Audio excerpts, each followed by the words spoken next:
as who was his patron or whatever, to go get slaves. That was his orders. He was ordered to do that. He bucked on that. He goes, I'm just going to take a whole fucking country. You had one job. One job. Your job was get me slaves. Get slaves. Instead, he took a whole country and he cut the guy completely out of the deal. Cortez was a bit of a bastard. Yeah.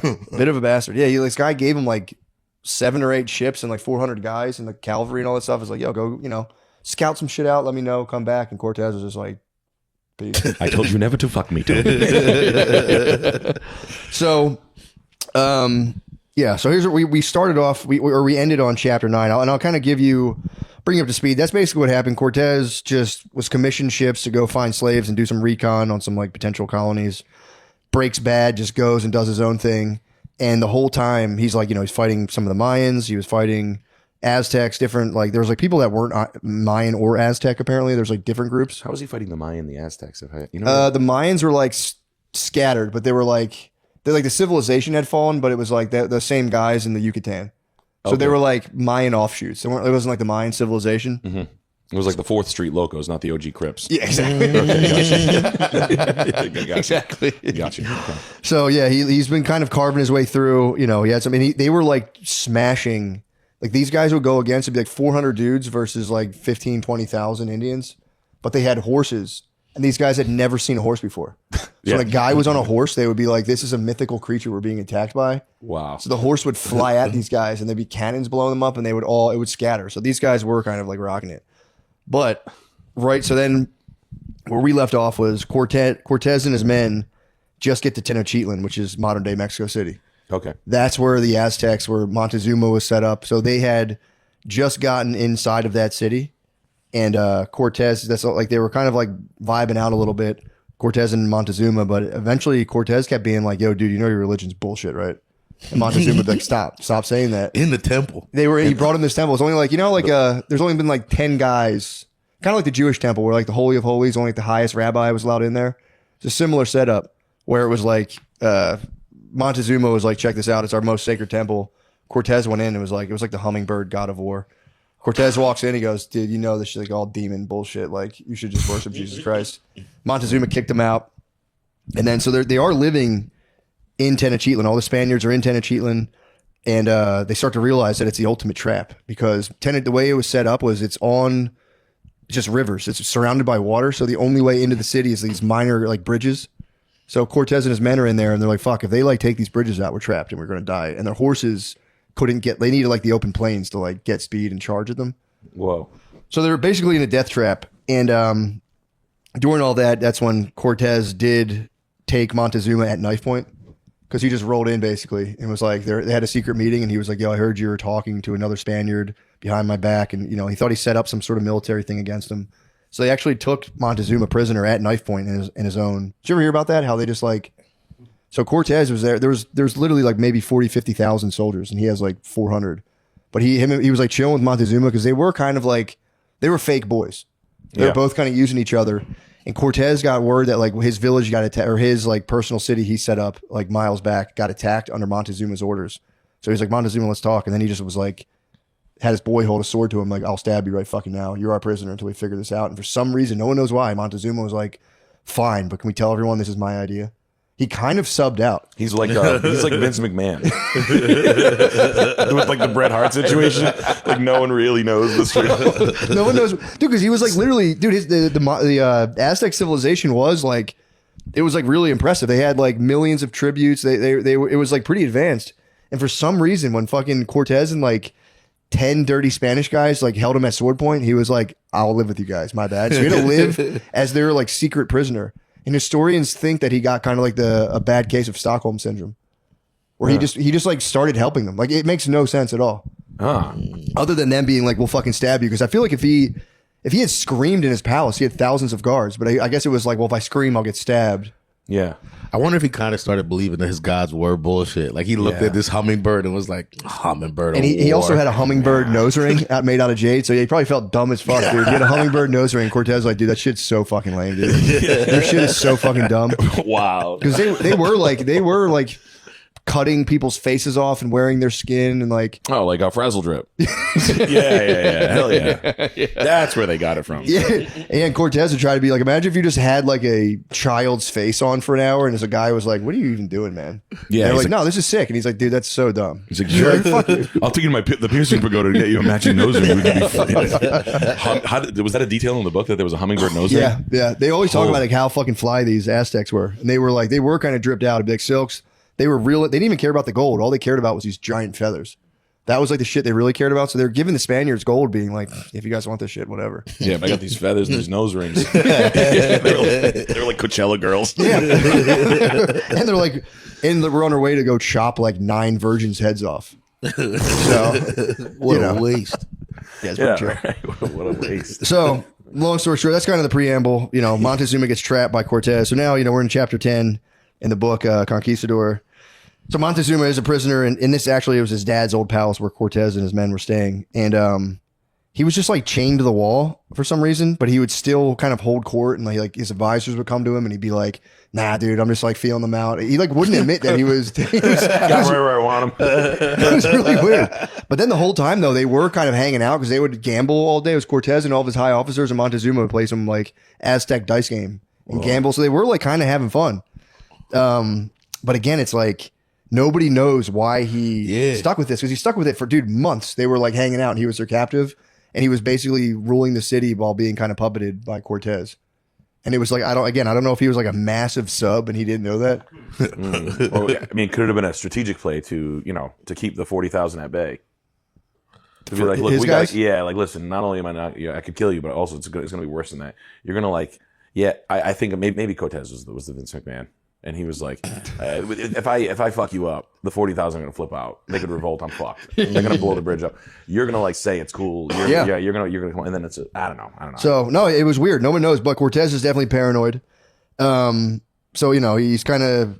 He's still letting his boys visit though. Montezuma's boys. Yeah, it's only his high counselors, and they were like sworn to secrecy. Like, yo, just tell everyone it's cool. Like, and he's chained up. Yeah, like I'm doing. But he was like him himself, or Montezuma himself was considered like half man, half god. So he was telling them like, no, the gods told me to do this. So they were like, all right, that's fucking weird.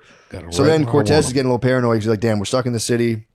Ever since I razzed him about his temple, he's been kind of acting weird to me. So Cortez orders a bunch of ships be built. He has like the Aztec guys build them a bunch of warships to put on Lake Texcoco, which is like Lake Mexico. I don't know what it's called. But so he builds like 3 giant ships, and then he starts taking Montezuma on, like, he would call them pleasure cruises.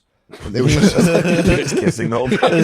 I think they might have smashed, honestly. Like, yo, your nose ring's fire. Come here, dude. I'm by. The first swingers cruise. Yeah. So the population's just watching Montezuma just like basically like on a party boat. But Cortez was doing military recon, like seeing what was up. They're using the boats to like, he was like, Montezuma, tell me where all your gold mines are. So like all these people were watching, like, they're like, dude, Montezuma's just giving away the whole fucking thing. So this guy, Cacama, that was his name. He was the Lord of Texcoco, which is like a little area outside of Tenochtitlan. He was like, yo, let's kill these fucking Spaniards. He tries to get an uprising going to free Montezuma. Montezuma snitches. Tells Cortez, like, yo, dude, they're going to try to kill you.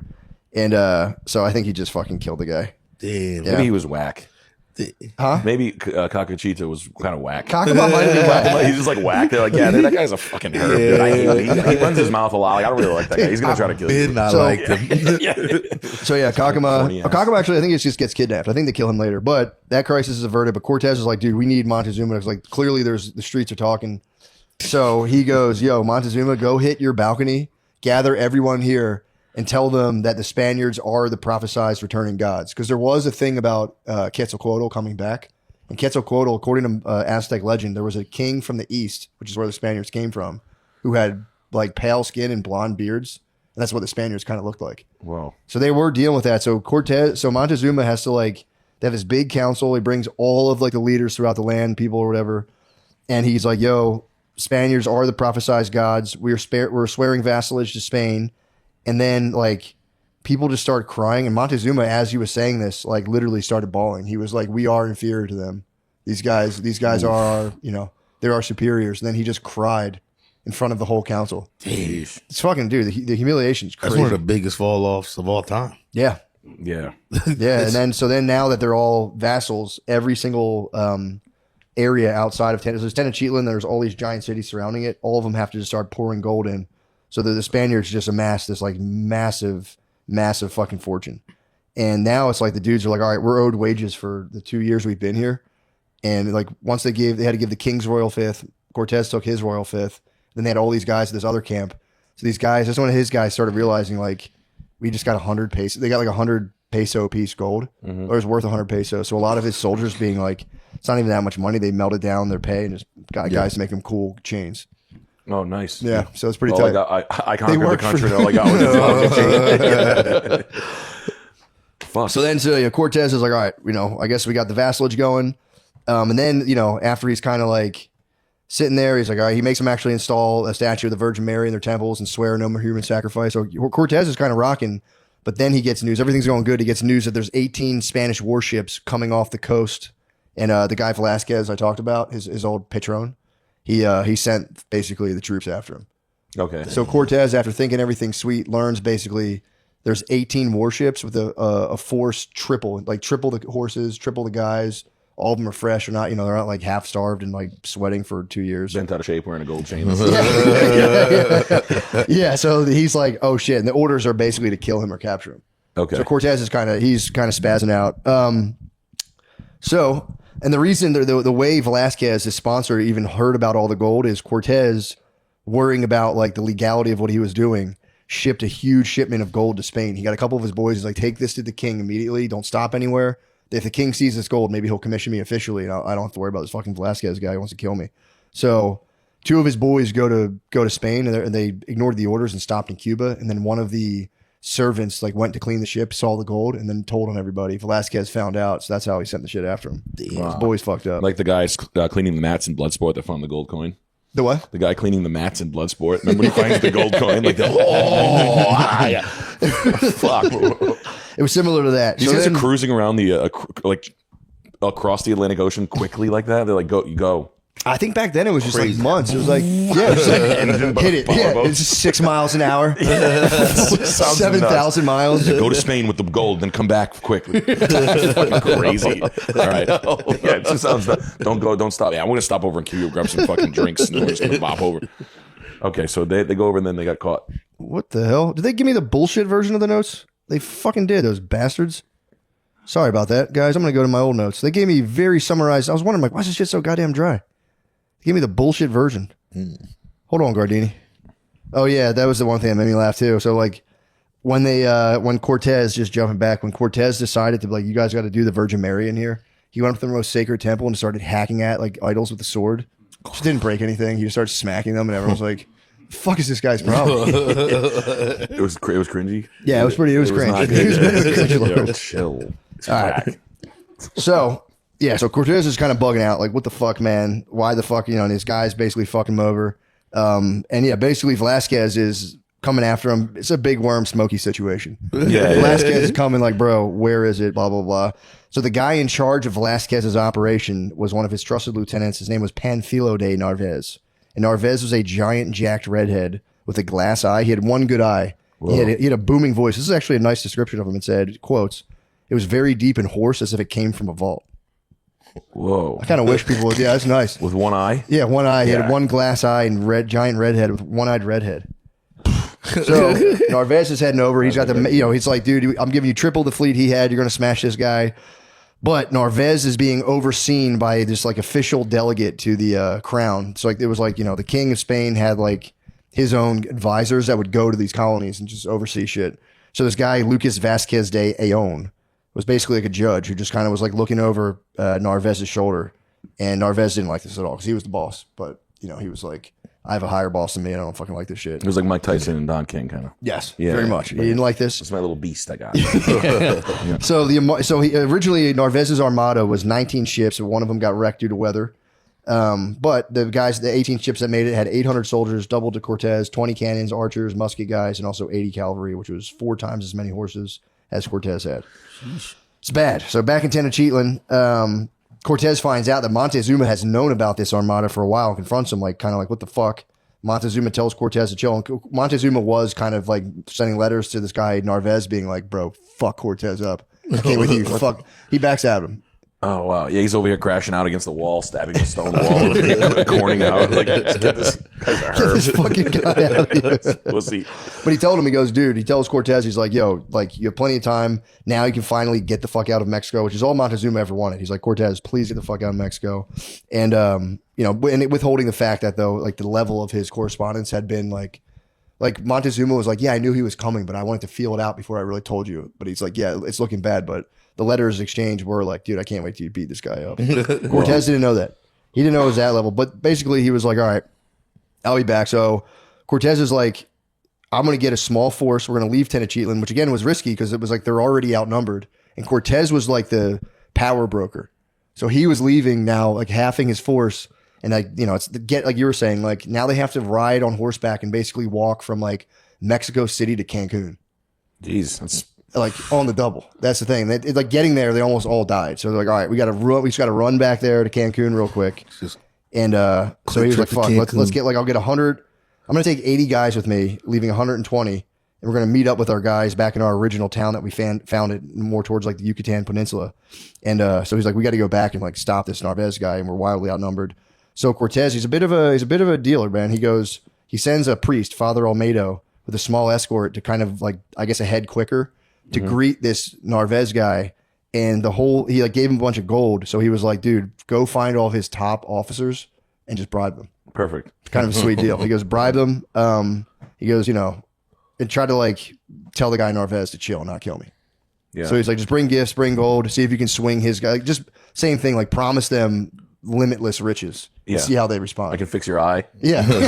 Laser, I get some LASIK. Yeah. So, okay, so he goes, so Father Olmedo goes back. Narvaez now, he hits the shore. He's doing his own recon. So he ends up finding 3 of Cortez's Spaniards camped up in a small village after recovering from some sort of illness. And, you know, he gives them a bunch of food and wine and they get all drunk. And they're kind of like disgruntled employees for Cortez. And they're like, bro, Cortez fucking sucks. He's not paying us. So they spill the beans on Cortez's city that he founded. It's Veracruz. That's Cortez's city. Okay. The city of the one true cross. That's what it means. And so Narvaez then dispatches his own priest with a couple of guys to go to Veracruz to be like, yo, go try the same thing. I guess you would say like, priests wouldn't get killed. Yeah. So you can kind of use them for like recon work back then. So Narvaez dispatches his own priest with a couple of guys to go to Veracruz to read a letter stating that Cortez was a traitor with no legal claim to the place, to Mexico. And like, go tell him basically we're going to come fuck Cortez up. And Cortez is like one of his top guys, Sandoval, who was in charge of Veracruz. Mm-hmm. As soon as they get there, he was like, what'd you say? And they're like, Cortez is a traitor. And he threw a net over all 3 of them. He netted them and he had netted them, their priest. he netted them, the priest and This is the redhead's his 2 priest. escorts. Yeah, the redhead's Yeah. priest gets netted. He captured his fucking bishop. And then he puts them in nets and then has like Indians basically carry them on horseback all the way to Tenochtitlan. Because he's like, go say that shit to Cortez's face. So they just fucking, these guys are all like 23 years old, which is kind of nuts. Yeah. They're all like young as fuck. Power moves. Tom Sandoval. Nothing. Jennifer rules. I mean, dude, getting trapped in a fucking net and carried by Indians all the way to Tenochtitlan. Like, yo, go say it to his fucking face. Now you have a big rash. Yeah, you're fucking rope burn. Yeah. So these guys, after the priest and his 2 guards, they was like a 90-mile, like across literally like mountains and a volcano kind of area. They get carried right outside of the city where in Tenochtitlan, and Cortez I guess had gotten a letter somehow. But the funny thing too is these Indians, so they're all like teamed up with different Indian groups. They had these guys, their jobs were just to run from like city to city to give messages. So they had like this network of like guys that were basically text messages. Yeah. So they go run as fast as you fucking Because I'm can. wondering how word's traveling so fast. Like passenger pigeon or It something was like Indian boys, and they'd be like, run, and you would just fucking fly to a city. Sir, you're never going to believe. Not going to believe what he said, sir. So Cortez, he got word somehow. So he goes, all right, when the netted men arrived, drop them off outside the city. And he had one of his bros cut their nets and be like, dude, they always throw the Indians on the bus. They go, these fucking guys are assholes, man. I can't believe they treated you like this. And he lets them ride into Tenochtitlan in style. And again, Tenochtitlan was like, it was like dreamlike for a Spaniard. Like they had never seen, it looked like they had half the buildings were somehow built over water itself. So it looked like the city was floating. It was crazy. Was it like the advanced, like all the stonework was like hyper. Yeah. Like Stonework, they had entire fields of crops that were floating on basically in lakes too. That was a big thing. It looked like fucking insane to them. So they're just like, what the fuck? So they get to ride in style into Tenochtitlan. It's all according to Cortez's plan, just like they could glimpse the grandeur of the place. And Cortez then plies them with bribes, be like, yo, if you think this is sick, we got, he kept telling everyone, like, we're all going to get rich off. It's kind of like a pyramid scheme. He's like, we're all going to get rich off this. So then he gives the priest, he gives him some extra gold. And he was like, after getting him basically on his side, bribed, he was like, take this back and give this to like any high ranking guys and let them know, like, if they want to make money to like work for me, fucking Narvaez or whatever his name is. Right, guy's got one eye. Yeah, he's a fucking loser. And he was like, he knew that guy Lucas Vasquez, the king's like royal advisor, was there. He goes, find that guy especially and like pay him out big time because he knew that guy had power over Narvaez. So it fucking works. So like now it's funny too because like back then too, you'd just be working for a guy and like another guy in the jungle gives you gold. And now that's your boss. So now like, they're just working for Cortez. They have a totally new boss. So they're like, okay, we're working for Cortez now. So they go back. They get back to Narvaez's camp after like a couple weeks or whatever. And they're like, what was up with that? And they're like, yeah, we talked to Cortez. We got, we got netted by Indians. They're thinking like it's kind of like unrelated.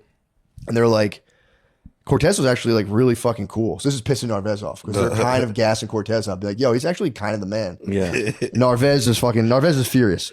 He was like, fuck this. And he just has like a bunch of Cortez's prisoners also bound in ropes. Oh no, you know what he did? He actually talked to Lucas, that guy Lucas was the king's advisor. So many fucking names. Lucas was that king's advisor guy. The gold had gotten to him. So all these guys are hyping up Cortez. And even Lucas is like, I don't know, man. Cortez does seem like a good fucking guy. Definitely don't kill him. That would be like the king doesn't want you to kill him. And Narvaez gets so mad that he orders this guy Lucas, who's above him, to be bound in ropes, puts him on a ship, and just sends his ass back to Cuba. He's like, "Fuck you." Sends him back. It's a fucking wild move. What's Cuba? It's just like the fucking layover for Cuba. They called it Hispaniola, I guess. So Cuba was like, or no, I think Hispaniola was like Dominican Republic and whatever. I don't know, but that Cuba was a Spanish colony. Gotcha. So that's like a bunch of those dudes are posted up in Cuba, Dominican Republic, all those areas. Sick. So he just sends them back to the island. Like, get the fuck out of here, man. We don't need you over here. So, and also that's the king's number 2 guy, or like it's like higher up. it's a guy like from the kingdom of Spain, not just some dude kicking around in Cuba. But Lucas, being as high as he is, he's on a boat now, tied up. So he just starts screaming like, "I will have every single person on this boat hung, including the captain, if you don't untie me." And they're like, "Sorry." So then they untie him, but then Lucas gets back to Cuba and starts sending the king letters being like, Cortez is a man, Cortez is a man, fuck Narvaez, blah, blah, blah. So it kind of worked like beautifully. So Narvaez, he's in this village now called Sempola.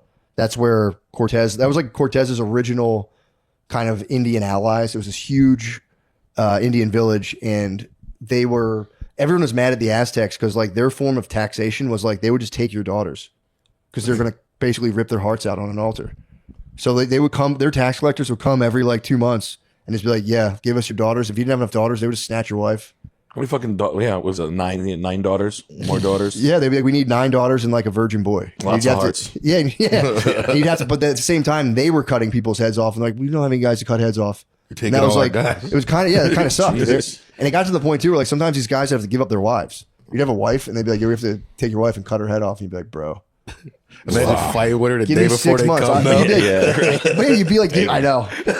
You never do anything. It's like, Yeah, she's over there. We'll forget. Dude. yeah. She's right over there, dude. Her name's Sarah. Watch out, you're gonna fucking kill yourself on the way there. So Narvaez rolls up to Sempola or Campola, whatever it's called, and there's a guy who ruled Campola. He's called the Fat Chief, which he was just a giant fat guy, a giant fat Mexican who had attendants hold his belly up for him when he walked, which is kind of sick. Wow, like big pun. Yeah, and he literally. So he sees this Narvaez guy with an even bigger force than Cortez because he's Cortez's ally originally, his Fat Chief, but he was just kind of like he's like feeling out because they're all like feeling out guys for advantage, and Narvaez basically comes to his camp and he's like, "Oh, you were boys with Cortez?" He was like, "Dude, nobody likes that guy. I can't believe you like that guy. That's crazy." And then the Fat Chief is like, "Nah, dude, fuck Cortez. You're the man." And then Narvaez basically ordered his guys to just help himself. He like once the Fat Chief gave him his blessing, he like got all of his guys and he was like, "Yo, take whatever you want from this village." They just raided the village, women, food, everything. And then the Fat Chief was like, "Damn, I thought this guy was cool." Cortez is that. Cortez was way better about like being cool in village. He didn't let his guys pillage or any of that shit. Wow. So Narvaez did, and the Fat Chief now is going, "Man, fucking, I think this guy just tricked me." So Cortez now is like, so there's like, say like the Yucatan's on the coast, Sempola's here, and then there's a place called Talaxa or Talaxan Village. That's like another one that's closer to the Aztecs. Cortez is like heading back towards his original town to confront Narvaez. He meets up with the dude Sandoval, who's the guy who put the guys in nets in a Talaxan village. And he also, gains a couple more guys from, the people who were there. And the Tlaxcans are like, because they're also the enemies of the Aztecs. They're like, Cortez is telling them like, yo, we got these fucking Spaniards coming against us. I need to stop them. So they give Cortez these giant copper tipped spears, because that was what the Indians kind of stopped the cavalry with. That was like the only thing they had. They could try to like spear the horse.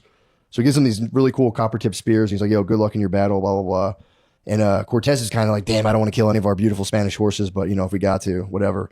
So then he heads to Sempola to confront Narvaez. And again, this is fucked up, because it's like they're 3-1 outnumbered. And before they could smash the Indians there easily because they had superior firepower, but this is like same firepower, more guys. They're kind of fucked up. Healthier guys. So on the way there, Cortez encounters one of Narvaez's guys. This guy's name is Duero, and Duero and Cortez were boys back in Hispaniola when they're the original thing, or whatever, or the original colony. And Duero urges Cortez like, "Yo, dude, he's got you outmanned, outgunned. Seek peace. That's the best you can possibly do." And Cortez is basically like, I don't give a fuck. I answer to the crown alone, not fucking bitch ass Velasquez, and definitely not Narvaez. And Duero suggests a private one-on-one chat. He's like, I can broker like a private one-on-one. And Cortez suspects a trap, and he tells Duero, talk to Narvaez on the battlefield. Kind of sick. He's like, yeah, I'll talk to him on the fucking battlefield. And he gives Duero some gold as well, telling him there's plenty more, blah, blah, blah, all that stuff. And also he drafts a letter to Narvaez, basically telling him, I'm going to fuck you up. He's like, give this to Narvaez for me. Not meet him. He's writing a letter like, I'm about to fuck you up. He's like, I'll deal with you when I see you. So Narvaez gets a letter, completely fucking spazzes. And he's like, bro, whoever kills Cortez, I'm going to give you a ton of money. Trying to promise them money. But by now, at least 1/5 of his force, the word had spread, was already ready to coup against him. So 1/5 of his force had already heard about all the gold that was promised in the land. So this guy was trying to be like, I'll give you some shillings. And they're like, yeah, right, bro. Yeah. We're going to get gold. So they're driving fucking Lucid Airs over there. They're rich as shit. Yeah. It's like, man, get the fuck out of here. So May 28th, this is a day of battle. Cortez and his force are on the outskirts of Sampola. It's rainy and misty, and the rivers are just kind of like gorged and overflowing, which, basically Narvaez was like, there's no way they're going to try to fuck with me in the rain. So he kind of just like chilled. He was like, I don't have to worry about it. Because he heard they were like getting close. But he was like, I'm good. So they're just kind of camping out at the Sempolan, whatever, like chilling in like a temple. So Cortez, they're about to ford like an overflowing river. And Cortez gave him a pretty sick speech. He goes, so gentlemen, our lives and honor depend after God on your courage and strong arms. So he's just kind of like, let me see your guys' muscles. And, like, and he goes, I have no other favor to ask you other than remind you that this is the touchstone of our honor and our glory forever and ever, and is better to die worthily than to be dishonored. So it is funny thinking Cortez just had, the Elliott Army? Yeah. He had the Elliott Army. Cortez had... Take your shirt off. Your fucking muscles are so strong, guys. Yeah. And this was a fucking suicide mission. Yeah, you want to be savage, yeah. So Cortez's plan, he wasn't pretty good. He's a bit of a tactician. He goes, dude, we're going to attack them. Surprise night attack in the rain. They're never going to see this coming. This is the only way we can possibly get them. So, and again, Narvaez gets word that Cortez's force is in the area. So this is like a rainy night, and he goes, just in case, I'll have a giant squadron stand in the open plains to kind of await battle. But they just got rained on for like hours while Cortez kind of chilled in the outskirts. So as soon as they left, or they're like, fuck it, he'll probably attack us early in the morning. So all these guys stood in the rain for a while. They finally like take their clothes off, get comfy. And Cortez had his men sleep in their armor at all times. Dude, it was like 100 fucking degrees at nighttime. You had to sleep in a metal encased suit. Yeah. But it sounded crazy. Narvaez's guys were all wet. They probably took their clothes off, just were chilling, being comfortable. Naked, bro. They go to sleep after being in the rain for hours too. They're like bundled up, chilling.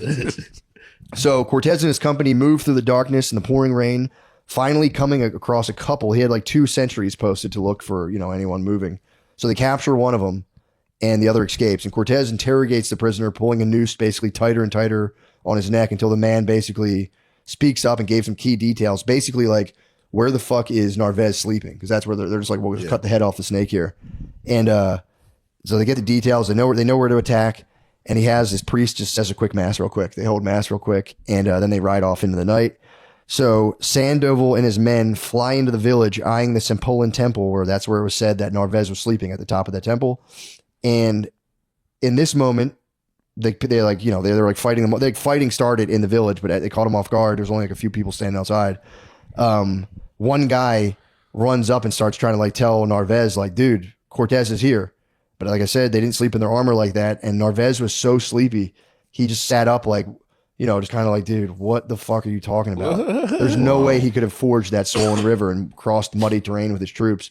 And but still, him half asleep, he hears kind of the clash and bang of metal as Sandoval and like 80 men fight up the temple, just smashing Spanish soldiers and slash their way all to the top of the temple steps. And Narvaez at this point finally is on his feet, unarmored, waving his broadsword just completely in the dark as the battle came to him. And one of Sandoval's men took one of those copper-tipped spears and pierced his one good eye. Whoa. Blinded him. Which is kind of nuts. Yeah, that's crazy. He got defeated instantly. He stood up, stabbed in the fucking eye, and he just laid in the temple screaming, "Holy Mary, protect me. They have killed me and destroyed my eye."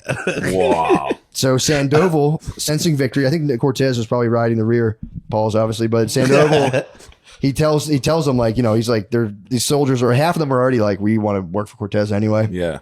So he's like, yo, surrender. He's telling like Narvaez's top guys, like, surrender now. We're going to set this whole temple on fire.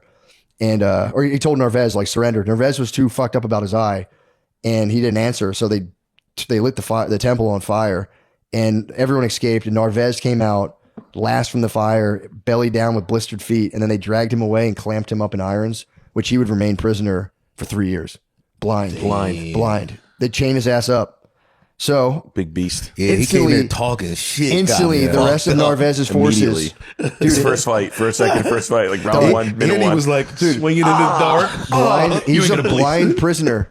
And now he's just hot for 3 years, chained in fucking Mexico. Kind of the first swing he took, though. Like, he talked a lot of shit. You know, they sent him there. He's like, nah, get the fuck out of here. I'm going to fuck that dude up. Oh, my eye. I mean, like, immediately. What a pussy. At that point, he's like a pet. He's just chained. He's like a guinea pig. Yeah. He's just chained to a fucking, like, ship, probably. Just hot as fuck. Getting, like, one meal a day. Shaun of the Dead zombie. Yeah, dude, the rest of Narvaez's forces, again, already a lot of them being bribed. If he'd have known all the dubs that Cortez was getting, he would have not came over there with that energy. I know, they had no idea. They're like, dude, he's a fucking asshole. So then his men, which again were triple the size of Cortez's, roll over immediately. And 15 of Narvaez's guys died. The rest of them just instantly joined Cortez. So with that, Cortez has turned his basically existential threat to his mission and to his life into just a giant reinforcement of supplies. He's got weapons, soldiers, horses, blah, blah, blah. Perfect. All of them lured by the promises of the gold. So Narvaez again laid blinded in chains, crusted in blood, as basically hearing all of his boys just yell "Viva Cortez," chanting "Viva Cortez, victory." Just laying there. It's the ultimate. It sucks. That's where you're like, am I a dickhead? Yeah. Was I a dickhead the whole time? So Cortez, yeah, dude, he's a big bitch. I mean, it's literally, it's like as clear cut as defeat can get. Yeah. He's been defeated. So then as they're celebrating, they have like a day probably they can chill or regrouping. Word arrives shortly that from Tenochtitlan that his men were under attack there. The city devolved into a full-scale rebellion. Yeah. So here's what happened there. Cortez, being gone, had emboldened the Aztec elite because they were scared of Cortez because again, a lot of people were kind of thinking he was this guy at Quetzalcoatl. Mm-hmm. They weren't sure, like, I don't know. But they're like, yo, he's out of here. And now there's only 120 of these guys. And like Alvarado was his second in command. They're like, fuck this guy. We don't respect this guy at all. So, and Alvarado was kind of feeling this. He was kind of like, Montezuma wasn't really talking to him anymore. Before they were laughing and gambling. Montezuma didn't want to fuck with them. And also there was no food being brought to them. And they had dealt with this before when they were like the guests of an Aztec kind of village. They would welcome you in. There's like a classic trap they would do. They'd welcome you in, feed you. And then they would go, oh man, we don't have any food. And then you'd have to leave the city and they'd have a giant force waiting just to kind of like smash you on the open road. So right now they're going, all right, there's no food being given to us. There was one servant girl who tried to bring them food and she was found slain outside of the palace. So they're kind of like, dude, I think public opinion's changing on us. We have to go to the market. They went to the market themselves to get food and even that got shut off to them. So they're like, fuck, dude, they're getting real paranoid. They're like, I think they're going to fucking coup us and come against us. So then there was also the issue. There was this annual festival. It's called Tizcatl or whatever it was called, but it was in honor of the smoking mirror god, which I don't know what this guy was all about, but there's a smoking mirror god. And it was just an elaborate rain dance at the height of dry season. So, we'll talk about exactly what it is, but basically this high priest approached Alvarado being like, yo, I know we said we can't do human sacrifice. Can we at least do our fucking thing so we get rain? Alvarado was like, yeah, fine. Just no human sacrifice. And it was like kind of a giant political mistake because the entire sacrifice, the whole point of the sacrifice was that at the like heat of the week-long festival, there would be 4 young girls who had fasted for 20 days. So they'd be skinny. Yeah, skinny, heroin Thongs. chic. Yeah. In a thong. 4 young girls fasted for 20 days who would just, they would be approached to the smoking mirror god or whatever, and they would be sacrificed. And then at the end of that, they had this thing where they would have a young boy so basically at the end of the sacrifice, they would pick a new young boy every year who like all he would do, his whole life would be him practicing the flute for an entire year, learning all the dances because he was supposed to be like the human embodiment of the smoking mirror god. So he would train in the high arts of like conch flute and singing. So at the climax of this festival, he would ascend after they killed these 4 starving women. He would ascend the temple steps, just ripping a flute solo, smash the conch flute at the top of the step, eat a bunch of mushrooms, and then get tied down, stabbed in the throat, and then they would rip his beating heart out of his chest. And they would fully behead him and kick his head down the steps. That's how you get into Disney. And everyone would just go, it's going to rain. They would think like, yes, now we definitely get rain now. Really? Yeah. So that was the whole festival. And Alvarado was kind of pissing them off because he was like, no human sacrifice. And it's like, if we don't cut this boy's head off. And it's hard. Yeah, we It's picked never our gonna finest gay boy to have sing He and was dance. playing the conch solo, and then he did his like, Yes. yeah, go Mickey, Minnie. So yes, it was a Magic Kingdom. yeah. So Alvarado's, he's bugging out. He's out inspecting the town, and he's taken aside by a few Tlaxcan warriors who were basically like, they were allies of Cortez, but like extreme enemies of the Aztecs. And they allowed their Tlaxcan warriors into town under kind of guard of the Spaniards, but they didn't really like those guys either. But the Tlaxcan warriors are going, yo, dude, like I've been hearing shit that they're going to kill us at the end of this festival. They're going to sacrifice all of us. Whoa. And yeah, Alvarado's like, oh, fuck. So then he's walking around town. He finds 3 starving guys bound to a pole. And they would either like fatten guys up or starve them before they sacrificed them. So they were like, yo, you guys are probably sacrifice victims. He unties them, then takes them to his quarters for questioning. They don't respond. So he tortures them. Still nothing. So then he throws one of them off the roof. He takes them to the roof, throws one of them, and he grabs the other guy and he goes, what the fuck? Tell me what's going on right now. I'm going to fucking throw you off the roof. And they go, well, Montezuma's brothers have been like planning a coup against you. And they said they're going to basically kill and sacrifice all the Spaniards at the end of this festival. So Alvarado's like, fuck, dude, this is not good. Where the fuck's Montezuma's brothers been this whole time? They're just under Montezuma's order still. But he's still chained to the wall, right? I think a lot of Montezuma's whole family does end up chained to the wall. Because Okay. he like any servant that like saw it, they would just chain any like high ranking guy who would like come in and they would chain them. They had eventually like 30 high ranking Aztec officials by the end of this chained with Montezuma. Okay. So dudes would just go in there and not come out. And they would They'd just like see the nose ring and they'd be like, oh shit. I was just passing through. It's just like a cartoon. They look at him. Oh, new here. Yeah, so yeah, it was like the Aladdin jail. It was just like So the festival starts. 3 days into the festival, nothing bad happens, and Alvarado's like, dude, fuck, man, we got to strike preemptively. They're gonna fucking kill us at the end of this. We got to show them what's up. So on the 4th day of this festival, Alvarado assembles a small force, spreads them out along the city in strategic positions. Because on the 4th day of this festival, they did this thing called the Serpent Dance, where they had like all the high-ranking military officials, all the nobility would gather in this plaza called the Patio of Dances, where they would like all line up in this formation where they made the shape of a snake together, and they would all dance. And this was like literally like the military elite, the ruling elite from like all over would all come to do this. And Alvarado was like, I'm going to have my guys. There was only 2 exits to this little patio. Yeah. So he had those ready to be blocked off and sealed. And then he had musketeers on the roof, just snipers on the roof, basically. And once the place got filled, there was 500 dancers, all these people, literally like the power elite of Aztec society, basically, trapped in this thing. There's like 500 dancers and about a few thousand observers. And they all start doing this crazy dance, like forming the serpent with each other and like fully going fucking nuts. There's drumming, flutes are blasting, and everyone's completely tranced out. And even like Alvarado and his guys were watching it and they were impressed, but kind of like, it's fucking weird, man. They like didn't like it at all. So he blocks all the exits and just basically is like, let them die, and has the musketeers fire upon the crowd. And then his soldiers rush in. The lead dancers, like they would just cut people's stomachs open. Yeah. So they cut the drummer's hands off and they just start basically like fire at will. So they kill like all of the fucking a huge contingent of the power elite. And there's thousands of observers. So they all started trying to run. There was guys trying to keep the drums going because they were like, dude, if we don't drum, it's not going to rain. We're all going to die. So they would just. It sounds like a real music festival. Like if you really killed everybody at like a Coachella, it'd be like one tripping out like fucking guy on Molly. Like, we have to keep dancing to get the evil spirits away. Holy fuck. It's completely brutal, dude. So then the Aztecs try to run, but they're trapped in this thing. So they start trampling each other to death. And dude, it was just like. There was literally like guys laying there, their stomachs hanging out, blood completely covering the patio. And this was like thousands of like the highest ranking Aztec soldiers, nobility. And like 80 guys did that to him. Yeah. I mean, there was also the muskets started firing and then the guys, and they didn't have steel. Yeah. So they had obsidian swords and a steel would just fucking smash those things. Like a steel sword, the Spanish broadsword, it was really tough to fight hand in hand. They resorted to throwing rocks and sticks and, you know, it was ultimately useless. And, so they just massacre like fucking 3,500 people. So Alvarado orders his men back to the palace. And as he's doing this, these big war drums are pounding from the top of the temples. And the Aztecs are basically being called to war at this point against the Spaniards. And the response was like completely overwhelming, forcing Alvarado and his men to slash their way through like a thickening crowd of people trying to attack them all the way back to the palace where they kind of made it back for, you know, for their safety. And Alvarado, they were just getting rocks hurled at them. Yeah. Alvarado takes a rock to the head in the process. Just got conked in the fucking head. But he was all right. Oh. So once back in the palace, this is like a major Alvarado for real fucked up. So, I mean, it's like you'll never know where they're actually going to attack him or not. But he kind of fucked shit up because they were like literally peacefully taking all the gold out of the city.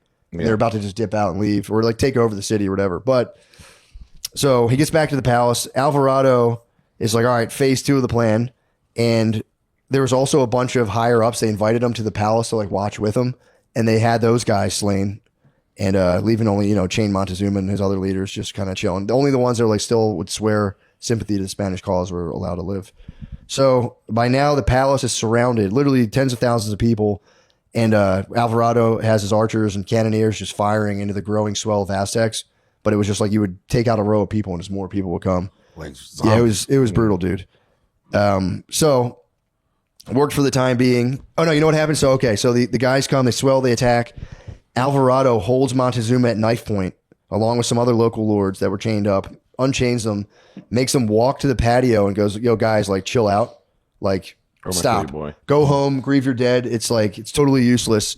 And they worked for the time being. The crowd slowly went home because they went to mourn and they had to cremate their dead. And the Spaniards were like, all right, we're safe for now, but we can't step out of the temple because they'll kill us. So they were trapped in the palace, surrounded. And they were watching the bridges all being dismantled around them, and they had no food or drink. So the Aztecs were like, fuck it, we'll just make these guys starve to death now. Because like we don't have to fuck with them. We're just going to cut their way out, and they're going to starve to death in Tenochtitlan. Sean, you look like you have a question? No. I feel like we covered this on the last one, though. No, we didn't talk about this one yet. That was Cortez's fear. Okay. This is now his greatest fears are being realized. Okay, I see. So Sorry. they knocked the bridges out. The big three main causeways, and they were like, once you took them out, you were fucked. Because like you try to get all those people across those rivers, they would just pull up in war canoes and just fuck you up. How did they whack the bridges down? I think they just started destroying them. They're probably made out of like wood and stuff, so they probably just went and hacked them down. Yeah. So or just take big sections out. I don't know. They just fucked them up.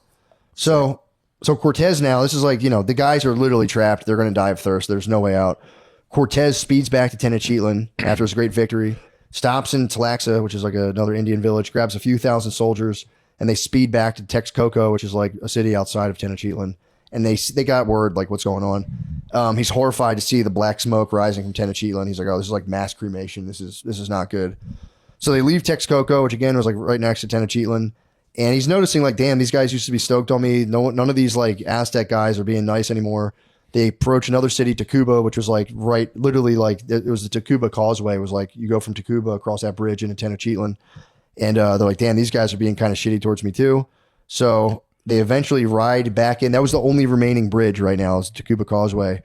So they ride across that and they go through the city, and the city's like a complete fucking ghost land. It used to be like, it was like hundreds of thousands of people like bustling about. You don't see a single person. Cortez gets to the palace, and Alvarado and his men are just like completely gone. They haven't drank in a couple of days, and they're like, "Oh, thank God we see Cortez." And they're like, "Our lives." He's literally saved our lives. Cortez basically he hears what happened. He spazzed on Alvarado and demotes him, putting his boy Sandoval in charge. Now he's like second in command. Alvarado's been knocked down a peg. So seems like Alvarado was kind of doing the saved everybody's lives though. Yeah. You never know. Yeah. I mean, exactly. It's like, but it was also like, dude, the way you did it was crazy, dude. Yeah, you popped off. You popped off. You could have just found guys, like Cortez would like torture guys, find out exactly who was responsible for the coup, and then take them. Use lies and manipulation. Yeah, exactly. And Sandoval just, he ruled with the iron fist. Yeah. So Sandoval just, he's like, dude, you fucked up, man. Now, like, we're fucked. So his whole thing was like, we got to be able to. They had like rooms full of treasure. They're like, we can't sneak this shit out during wartime. We need peace in this village or this city to get all the fucking shit out. So Montezuma was next now because Cortez has beef with fucking Alvarado, but Montezuma he had beef with because he found out the depth of Montezuma's betrayal. How Montezuma had been like, I hope fucking so he beat the fuck out of Cortez. So he tries to Montezuma. He like goes up to Cortez trying to be like, hey man, fucking shit's crazy. And Cortez is like, bro, he called him a dog. He's like, you're a fucking dog, dude. Fuck you. I know what you're doing. He goes, open the markets back up so my guys can eat. And Montezuma's like, dude, they won't listen to me anymore. But I know of someone they might listen to, my brother Quetzalhac. And Quetzalhac was actually one of the dudes chained up next to Montezuma. So his chains are removed and he's sent off to basically go get the market sent back up.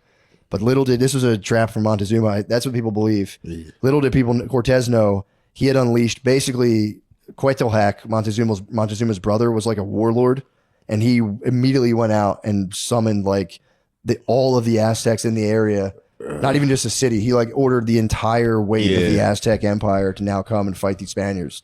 Which is like 100,000 guys or something crazy. Hundreds of thousands. Hundreds of thousands of guys now. So now it's like they have the military prowess and the people to like actually probably take them out. And really it was like, I mean, it's like imagine if you ordered Uber Eats and you got attacked by every Uber Eats driver. That's kind of what it was like. It's like you thought you were getting pizza, and it was all the drivers showed up. Yo, did you bring food back? It's just all the drivers. Knuckle sandwiches. Just 1,000 Civics pull up. Little Waymos. Yeah. So that next morning, no food arrives. He sees the swelling troops. He's like, fuck. Cortez realized like we're in for a fucking fight. So now the palace is once again under siege, led by Quetzalhac, who's Cortez's brother. And by now, all of the bridges have been removed, and they were genuinely fully trapped in there. They couldn't get the fuck out. So they only could fight. They could only fight. And the thing too is like now looking at it, it's like, yeah, dude, fucking what's his face? That one dude Alvarado could have probably escaped since like Cortez got in, but they were just too, I guess, fucked up from the whole thing. So they could have escaped, but now they're for sure fucking trapped. So Cortez, same thing. He organizes his men to scatter the crowds with cannon fire, but it's just like, dude, tens of thousands of more guys just pouring in, shaking spears. And it was like, it was tens of thousands of guys throwing rocks at like continuously. Yeah. So it was just like hail. It was on the roof nonstop. So Cortez starts blasting with cannons, but nothing.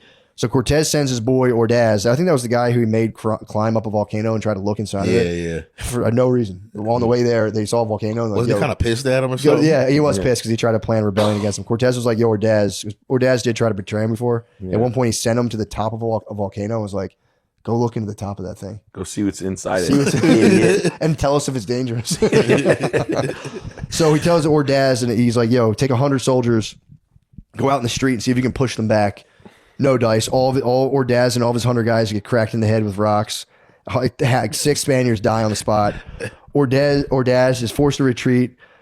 Cortez actually also joined this. He got hit with rocks, and his left hand at this point got crushed by a war club. So Cortez is kind of fucked up. So they regroup inside, and many of them are bruised and bleeding. And Cortez is like, all right, another firepower assault from the roof. Hundreds of Aztecs fall. But again, the ranks are instantly replaced by other soldiers who just shot flaming arrows into the palace, igniting some of the beams, which in the palace just started lighting on fire. They stamped them out, whatever. So the fight went on like this for a week, which, damn. Dude, this is like, and this is my Dan Carlin voice. I really want you to imagine this. Just like being trapped. You're starving alone sucked. You're being pelted by rocks. Just the roof, the windows, all the shit's getting broken nonstop. I don't even know if they had windows like that, but you're getting smashed by rocks. Dudes are like Woodstock 99 levels of people. Just fucking day and night throwing sticks and stones just through onto the thing. Also, they always would send wizards too. That was a big the wizards would never work. The wizards started to work here because by then these guys hadn't eaten for days. They're not drinking, And these wizards and sorcerers would come to the forefront and fucking like hit with sticks and like and hit them with spells. So now these guys are so hungry and sleep deprived that they actually started to hallucinate. So they thought the spells were working on them. So they're like seeing headless. This was in like the Spanish like journals. They were like, these guys were like starving and sleep deprived, and they start hearing or seeing headless men. Yeah. So they're like, fuck, they're sending like zombies at us. Rob Zombie. Yeah. Woodstock 99. He was literally getting attacked by Woodstock 99. Yeah. So Cortez, with his crushed hand, he would still during this week launch little forays out into the city every day. He would like beat them back a little bit with their swords, hit with rocks, and they would run back. So Cortez is like, fuck, this isn't working. He's like, we're going to fucking die soon if we don't escape. So his plan was to build these giant wooden structures called mantas that were basically like siege towers, but they were like 2-story wooden towers where he would like line them with like 14 guys who were all just blasting the muskets out of like little slats. Yeah. So they're protected from the rocks. And they would basically put them on rollers and just roll them out. Yeah. So they're protected. Like a tank. Yeah, pretty like a tank. It was like a modern day tank. Right.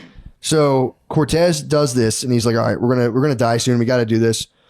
And the machines were also getting pulled by ropes by utterly exposed Tlaxcan warriors, which this was a constant theme. They gave the Mexican Indian guys the most wildly dangerous jobs the whole time.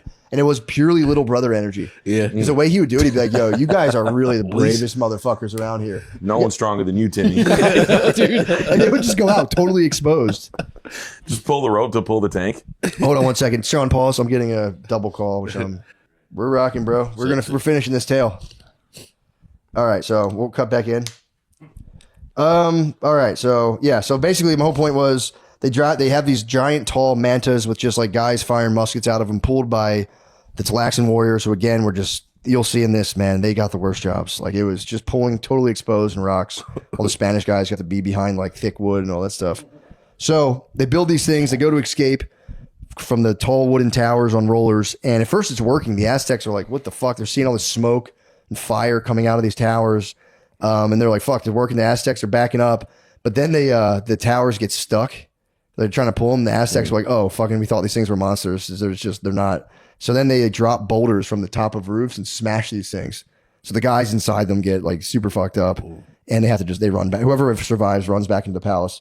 So then Cortez, this is a debated thing, by the way, in the history of this whole thing. Cortez, running out of options, commands Montezuma to go outside to tell all of them to chill. And Montezuma's like, dude, they have a new commander. They're not going to listen to me. And Cortez has his soldiers strong-arm Montezuma to go stand outside to deliver the message, basically, like, yo, stop the attack. And so they hold shields, like they do like a force field of shields, and they bring Montezuma out, and then they're just getting pelted with rocks, and they just remove the rocks and remove the shields, like, Montezuma, go. Montezuma, according to the Spanish sources, just gets devastated by rocks. Oh. And they bring him back in where he dies. He doesn't get Don't one word care about out. him. Doesn't get a word out. Bring him out. He tries to talk. Smashed with rocks. Dies. Oh, he died. Oh, he died. He After all dies. that. After all that, he just gets pelted by rocks and dies. By his own people. Aztec sources claim that did happen, but they claim there's two sources. There's two different stories. They claim, or three really. Spaniard's story is that we brought him out to try to get him to broker peace. They threw rocks at him. We tried to save him, but he died. The Aztecs say, yeah, that happened, but then they brought Montezuma in. He actually was recovering, but they stabbed him to death. And then there was people trying to say there was a thing called garroting, which they were like bind your neck and then like crush it. They said they did that. I don't know. Yeah. But they're saying most likely it was either the Spaniards stabbed him to death afterwards or Montezuma just died from his wounds. So Montezuma dies. A couple days later after that, they try to broker peace. Montezuma dies from either getting stabbed to death or getting crushed by rocks. That sucks. So you lose a big bargaining chip. I know. Yeah. Montezuma's like, I'm worthless now. They don't care about me. But they figured, like, this is our last hope. So after Montezuma died, Get hit Cortez. in the face with a rock and be like, I told you they They don't even give a fuck about me. I fucking hate you guys. See? Dude, so now Montezuma dies. As soon as Montezuma dies, Cortez is like, all right, well, fuck this. They had 30 Aztec officials chained up with Montezuma. He just goes, kill these guys. Like, we need all of our soldiers. We can't waste shit on these guys. Fuck them. They're dead. So they just slay 30 fucking Aztec nobles that were chained up. So now the Spaniards are still stuck in the palace. It's been like, a week or so. They're fucking starving, dying of thirst. And Cortez is really kicking himself for letting quite the whole act free. Said he could have he could have went and got the food and fuck himself, but he's like, fuck. So now I got they crowned this guy emperor. He's rallying more and more troops. So Cortez, he's just like, fuck, what are we going to do? So Cortez has another plan now. The Aztecs were using one of the nearby temples. The temples were like 100 feet in the air, and they'd watch like the people basically monitor their military movements. So Cortez is like, "Yo, we're going to build some more of these mantas, these large wooden towers, and we're going to fill them with like 50 soldiers." And he also went himself. He strapped a shield to his arm with a bad hand, held his sword in the other. And they're like, "We're going to just like blast our way through to this temple, get to the top, and kill one of their like military advisors, and it'll somehow sway it in our favor to do that." Yeah. So they did it. They get all the way there. They get to the top, and they just like throw priests off the roof. And they throw priests off the roof. Saw their statue of the Virgin Mary that they had put there was gone from the temple, and they go, "Motherfuckers!" So they smashed. They're real fired up. They smashed the Aztec statues, throw them down the steps, lit the thing on fire, and then headed back their way to fight their way back into the palace. And then, it was a victory, but about a dozen Spanish soldiers died, and probably hundreds of the Tlaxcan warriors died. And they're just all getting like hit by it really was Donkey Kong. They had to go up on the way up the steps. They're getting smashed by like rocks, and barrels and shit. It was like rocks and branches. So they got fucked up. They lost 12 guys, but at the end, Cortez, it did raise morale. They're like, "Dude, we did this. We're gonna figure this out." That night, Cortez gets approached by one of his soldiers, a guy named Botello, who happened to also be an astrologer. And Botello claimed that he'd been having visions and talking to spirits who told him that if they didn't get out of the city that night, they'd die tomorrow for sure. Yeah, that's some Leo energy right there. Yeah. He's like, "We need to be Pisces right now. Yeah. Get the fuck out of here." So Cortez is like, "Yeah, dude, I don't know. The fact you've been having visions and you know anything about stars, I believe you." So he's like, "We're going to flee the city at midnight." The only issue was the treasure. They had 8 tons of gold, silver, and gems. And how to escape with such a haul during peacetime was almost impossible. Basically, the booty was too damn big. Yeah. You couldn't handle all that booty getting out of there. You couldn't handle that, bro. There's too much booty. Too much booty in the pants, bro. So Cortez has his royal fifth. He has a king's royal fifth package and set aside. He has his royal fifth package and done likewise. And then he goes to all of his soldiers. He goes, "Guys, don't be fucking greedy." He takes like 400 pounds of gold out, and he goes, "Guys, don't let this gold weigh you down. Take the littlest bit. Just take some gems and put them on your person. We're gonna probably have to fucking run." Yeah, it's like the Goonies. Fill up your little sack bag. It's a little sack. He's like, "You don't want to weigh yourself down. We don't know what we're going to encounter here or outside of here." And the guys who had been with Cortez from the beginning actually were like, they knew what they might face, so they're like, they just pocketed some gems. The new guys, the Narvaez, whatever his name is, conscripts, they'd never seen such a booty, so they go fully hog wild, and it's like the stuff out of a myth. They stuff themselves to the gills with gold, dude. They gorged on the booty. Gourd, bro. Someone call it booty worship. But dude, so the seasoned vets didn't do this. The Narvaez guys are fucking like Tin Mans full of gold. So with a firm grip on the booty, at least, so whatever they could take, Cortez orders his carpenters to cut some beams out of this palace. The plan was to carry these giant beams to the edge of one of the rivers, since bridges have been destroyed, lay them down, and then just kind of like put them into place somehow, giving them a temporary wooden bridge strong enough to ride the horses over. So, Cortez gets everyone all fired up. He goes, "All right, I'll be first, obviously." He had a mistress named Malinche. That was like his mistress / Wow. Interpreter. He goes, "Me, the priests, and my babe are going to cross first." And then, they had like all the things. Then he put his guy, the rest of the people will go. And then his guy, Alvarado, the guy who fucked everything up, he had to be in the very back with the Tlaxcan. And obviously the Tlaxcans cross last. He was like, "Yo, we need you guys to fight off any guys. So like, you guys go last." So, it's all, everything's going to plan. They move through the dark. They got their beams. It's a rainy night. It's midnight, July 5th, 1520. They get to the river's edge to just like drop the beams and put them across. They actually get the bridge into place, and they just one Aztec lady would happen to be out. She screams.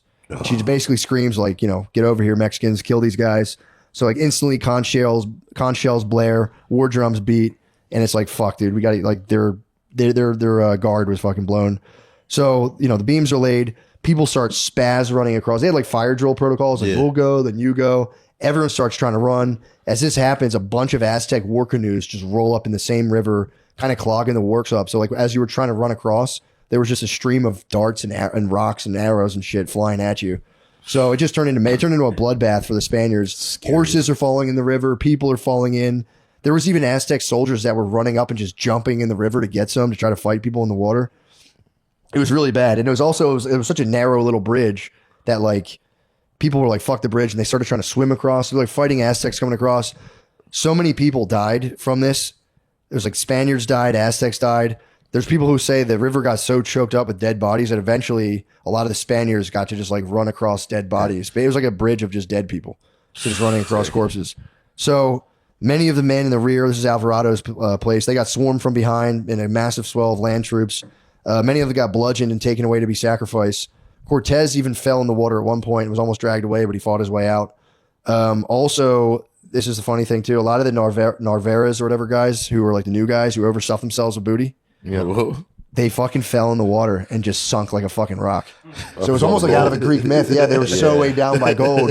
Their greed took them to the bottom of the river. For the booty. A lot, dude, about like, he got like whatever it was, like 800 guys, like 400 of the Narvaez guys died. Like half of those guys fucking died. There must be some. I want to be a treasure hunter in that. Dude, river. I know. Yeah. It's Lake Texcoco, and there's another one. They all got just treasures. People must have went down there and got them. So all in all, giant disaster. By dawn, those who had escaped holed up in Tacuba, which is like a neighboring city. Cortez surveyed the damage in the light of dawn. Horrible. 600 Spanish dead, which again, it's like they had 400 to begin with. They just got a new 800 guys. So they lost like half their guys, more than half. Mostly Navarre's guys, like we said. A bunch of the horses died. 4,000 Talaxan warriors died. Eesh. Damn. And again, not even a little, all of the booty had fallen in the river. Cortez's royal fifth, all of it fucking fell, sinking in the dark, cold waters of Lake Texcoco, along with most of their gunpowder too. So they're fucked, dude. They're like genuinely fucked. The people who did survive were in super rough shape, mostly battered and bloody. But again, all was not lost. Cortez, after he cried against a tree for a while, springs back into action, delighted to see that Malinche, his babe, was still alive, along with like his main bros, the captains, 12 remaining horses, all injured, but everyone's fucked up. Malinche's been one of the most like dope. Her surviving all of this is kind of nuts. Yeah, I mean, she was a slave. So much. She's giving head and shit. Yeah. Oh, bro, she was She's stressed out. Lean back. It's crazy. So now you're going, all right, so like where the fuck? So like Cortez is like, he tells his men, he goes, we lack nothing. Let's fucking head back to the Talaxan troops and Talaxan villages. We'll heal up, figure out what's up. And then you're thinking like, where the fuck are the Aztecs? They had the Spaniards on the ropes. All they had to do was follow them and kill the Spaniards. But there was a tradition in Aztec kind of like this war culture that after a victorious battle, what you would first do is sacrifice people. That was like, they could have went and literally ended. They could have saved Mexico. Yeah. Could have completely altered history. It was like Time Machine to Kill Hitler situation. Yeah. And they were like, yo, let's go fucking eat these guys' thigh meat. They fucked up so bad. They could have, they had them. They were literally 2 miles away. Come be weird with me instead. So then they just went and just sacrificed whatever people they captured, nibbled on them, all that shit. So they fucked up. They literally danced in the end zone. Yeah. Yep. Could have killed the Spaniards, dude, all of them. So then the Spaniards are like, all right, it's a 50-mile trek back to Talaxa. Crazy. So they're getting pestered by small bands of Aztec attackers the whole trip back, but it's not a big deal. They're, in a squadron. It's getting rocks thrown at them. They chase them off with horses. It's not a big deal. Because now the Spaniards, by the way, are in the open plain, so they can fucking accelerate on a horse, and the Aztecs will just run away. So, they're going and going. Cortez fights a larger force of Aztecs in the open plains, catches a rock to his head, which, by the way, fractured his skull. Oh, he's got a bad hand. He's got a fractured skull. They chase those guys away. No MRI. So he's just fucking rocking. That night, that was the final night. They finally camped out. It was the first night they camped out after all that. And by then, they've been like eating like grass and shit. They finally munch on one of their horses. This is the first meat they had for like 2 weeks. And dude, they literally claimed to have eaten the entire horse, skin and all. Yeah. Was that horse hurt, or they just had to kill one? They had to eat something. It's probably the worst horse. They ate it. They said, they were so hungry they could eat the horse. So another week was spent crawling across the Mexican countryside, fighting skirmishes on and off, when finally they come across the Valley of Otumba, and scouts report an enormous Aztec army lying in wait. Whatever that guy's name, Quetzalcoatl, who was a different, I don't know if was that the same guy? Maybe that's the brother of Montezuma. That's the brother, that's the brother of Montezuma. He had amassed a large troop. He wasn't there, but he sent like one of his high generals out to kind of like go finish the Spaniards off once and for all. So he was, after they did all that shit, he was like, all right, let's go get him. So he sends his high general out. Cortez hears there's like a massive, massive force. This now is again like the tens of thousands of people. And Cortez apparently said he saw such a multitude of Indians that the fields all around him were so full of them that nothing could be seen. He was like, fuck, dude, we have to fight these guys because they were like blocking him basically. So he's like, given our condition, he's got a fucked up hand. He's got a fractured skull. He's like, we might fucking die. This is bullshit. So then he goes, we can't even use our cannons. That was their big advantage. I could blast cannons into the numbers and scatter them. He goes, dude, we don't even have enough fucking gunpowder for cannons. He goes, we're going to have to fight this out hand to hand, wildly outnumbered, while injured. But they did have those wide open plains in their favor. So Cortez is like, all right, here's my plan. We're going to just go in like a tight squadron, shields up, don't break ranks no matter what. He goes, we have a couple healthy horses. Me and other cavalry riders will just try to cut through the ranks and see if we can get these guys to scatter. But given the numbers, it's like, fuck, man, it's a mega long shot. Yeah. So the Aztecs close in, whooping and drumming. The Spanish maintain, they had like a defensive rectangle. They just had like a cube, basically, shields up, fighting them off like the little swells of attacks. Yeah. And then the battle went from early morning till noon. The Spaniards are fucking, they're fighting well, but they're getting tired. They're being overwhelmed by the number of Aztecs who are slowly crunching them in a pincer move. So then finally, Cortez did notice that the horses were causing chaos among the Aztec ranks. They weren't doing a ton of damage, but they would scatter them and like leave large gaps in the enemy formation. All right, Cortez back to the wall again, comes up with a plan. Did I say all that? Okay, so Cortez, he sees that his horses are doing damage. He comes up with a plan. He sees the Aztec general decked out with his feathered headdress. He calls Sandoval, Olid, Alvarado, all of his boys. He goes, ride with me one last time. Basically, this is an ID4 suicide mission. We're going to ride into the heart of the ranks, right toward the Aztec leader, and we're going to go try to kill the general. And that maybe will scatter the ranks. So Cortez, it's kind of bravely. A lot of these generals you think would just send other people to do it. Yeah. He gallops first like a maniac, and he knocks the feathered headdress off of the general. His boy Salamanca comes behind, impales the general, pulls the spear out of the guy, snatches the headdress, and lifts it up into the air. And then the guys are like, the loss of their leader fucked up the ranks because he was the one telling guys which way to go. So they saw it. I wasn't ready for it. Phil, how are you? We're here live with Phil. Yeah, Phil, you got to talk to the mic.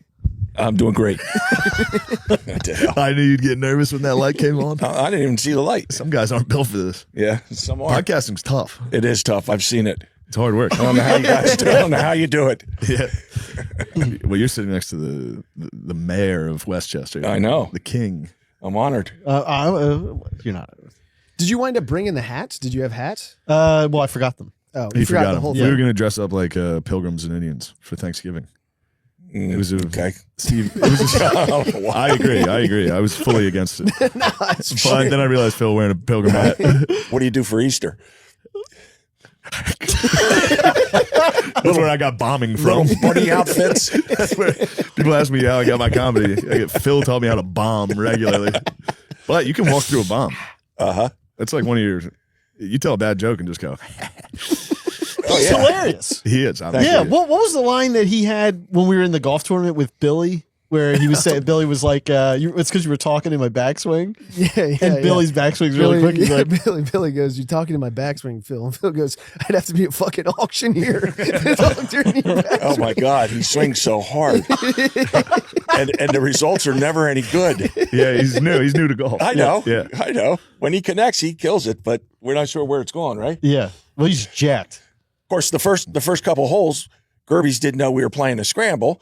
So all of a sudden he'd go up and play his ball, and then we'd all drive up. And he's like looking at us like, what are you hitting from here for? This is my shot. And of course, we didn't have to hit after he hit because it was always right on the green. Yeah, he's a very good golfer. Very He good. took the game very seriously. A couple cart bumps at the end sent him packing. I hate cart bumps. O'Connor was in there with you, just going, "Don't do it. Don't let him win." He got out. He got out of the cart. You saw it. I just turned straight for him walking. Yeah. I asked him out of the cart. I can't Last thing you want stand to do it. is get out of the cart. we were starting to find it at the end. We were starting to find It was hole yeah. 18. Yeah. And we were No, And it was crunch time, and that's when I found you. It was perfect. just a nightmare. No, when the Ride of the Valkyries started playing, I think it was around 16, 15, Valkyrie's 16. playing on the Bluetooth, chasing Gerbies. And you had who? Dan O'Leary in the cart with you? Yeah. Good. I might have been by myself at that point. Or O'Leary could have been in there. Regardless, yeah. We were 6 hours into a round of golf, just trying to finish strong. You came in, Well, rattled the I game. am sorry about that, Steve. I didn't. No I felt bad when you were very upset. It's perfectly fine. All right. My mom noticed. Your mom noticed? Yeah, she was like, "Hey, aren't you going to come say hello to all the people here?" And you're like, "Nope, I have to go." You just Yeah, of course. No, yes. No, that's not really for me. Well, it's the Gillis. It's the Gillis style. You guys, nobody can leave. Every time you try and go, you go, just what do you? Why don't Just, you have one more? yeah, exactly. It's like you just got to leave, and then the next day you go, I'm sorry, I left. I'm sorry, I left. Yeah. Your mom was on me on Instagram message because she was like, "Promise you'll My come mom up." DM'd you? What the fuck? Yeah, we DM sometimes. Yeah. Phil, your wife's in his DMs. How do you do that? Well, how do I do? How do you do You know that? how to DM. You DM me. You send me. Is that what that's called? Yeah, Like a direct tweet? message. Yeah, Yeah. yeah. All right. You I'm send me doing it. those Instagram reels. It's very nice. Okay. What kind of stuff is he sending? It was like drinking Instagram reels, which was really funny. But then he'll clearly be drunk and send me like an inspirational one, Nice. which is nice. Keep you on track. Just like that. Yeah, that's how. Yeah, we don't really talk much. I just get a drunk DM from my dad that's like Michael Jordan highlights. I'm like, hell yeah, That'll get you. I tossed those out this weekend. Yeah, you were hitting me with Yeah, those. well, you know, you got to find inspiration during dark times. It's just 4 a.m. The bar's closed. Fuck it. Yeah. Maybe it was my fault. But Phil, what's going on, man? Well, How you just feeling? starting our basketball season right now. I think you're gonna get fired. No, I can't get fired. I'm a volunteer. All right? I can't get fired. Other people have to go before they True. get to me. All these. Come on, man. Huh? You're gonna fire that? No, I There's mean, too many yeah, rings. Yeah, there's a lot of stuff up there that we've There's too many accomplished. championships. Hardware. Yeah. Yep. What's that? 5 gold medals up there? Well, 2 with there's- Trinity, 3 with. No, I got 3 with Cumberland Valley and 1 with Trinity as far as state titles. And that's again just coaching, helping coach kids. Believe me, it's all the kids and the head coach. I mean, it's just coach speak. You're just a humble guy. I am. I want everyone to know behind closed doors, this guy's a menace. When the mic's off, he's going, "Those motherfuckers would be nothing without me." Yeah, right. No, it takes good kids to win for sure. They make you look smart. Yeah. Well, What's the hope for this year? Do you think you got a championship? Well, in it? we're gonna you don't want to say that. we're gonna have to work for everything. Yeah. You know, got a great group of girls, but there was a couple kids that were going to come out that played for us, and now we're going to stick with another sport. So they're not going to play basketball, and that hurts us a little bit. But the kids that we have, we're going Phil, to all right, guys, go with enough them, of this and they're is great. Well, this crazy. is good stuff. Why? Well, I'm sure we got a lot of 6A girls b-ball fans. Well, now if we're not, the you should number be. one women's 6A basketball podcast. Yeah. District it. 3 This girls is good. hoops. District This is 3, good that's press right. You're talking conference about material. this is Phil's press conference. Sure. Phil, now what do you say to those people that found out your dad killed a bunch of cats?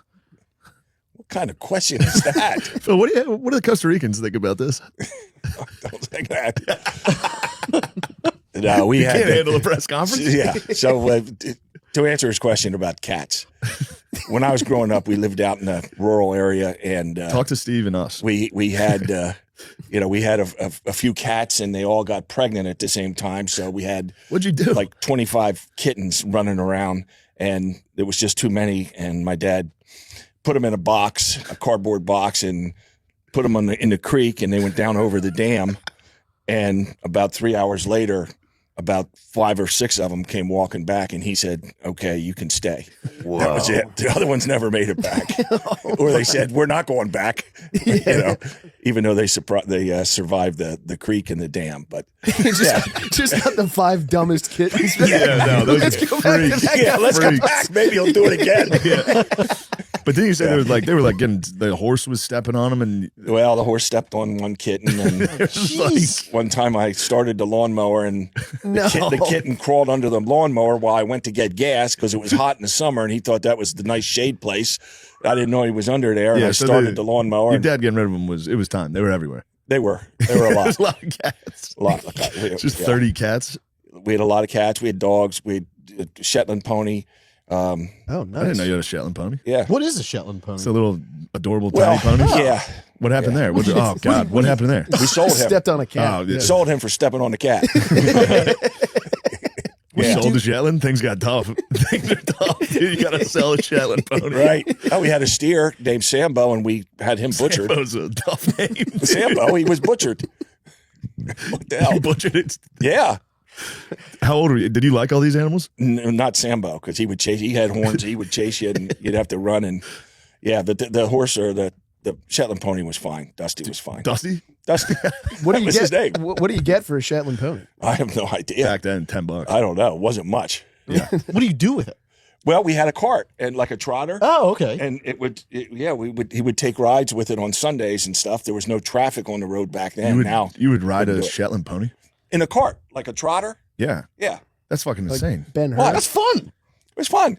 All right, it's fun. Yeah. No, You I put- thought you put I the didn't. blinkers on them or the blinders, whatever they're called, and you just get down the road and go about a mile and then come back. Yeah. All right, well that's fun. I thought you were like literally using it as transportation. No. I was like, it's It's crazy. like a go-kart. Yeah, that's fun. Yeah. All right, I take it back. That rules. I wish I had a Shetland pony. That'd be nice. Yeah. Just go out for a Sunday drive. I'd need a team. I would need a team. Yeah, I know. I need the Clydesdales. Yeah, you'd have to get like the spike, like the Roman spike coming off the cart too. That'd be a nice DUI on the back of a Shetland. Yeah. Yeah, can you get a DUI in the cart? Yeah. I feel like the Amish get DUIs all the time. You can get them on a bike. You can get it walking. You can get a DUI. Yeah. Well, Huh? Well, Seriously. trust me, if he's dodging All it, right. Well, they must not have been out. if they haven't got him yet,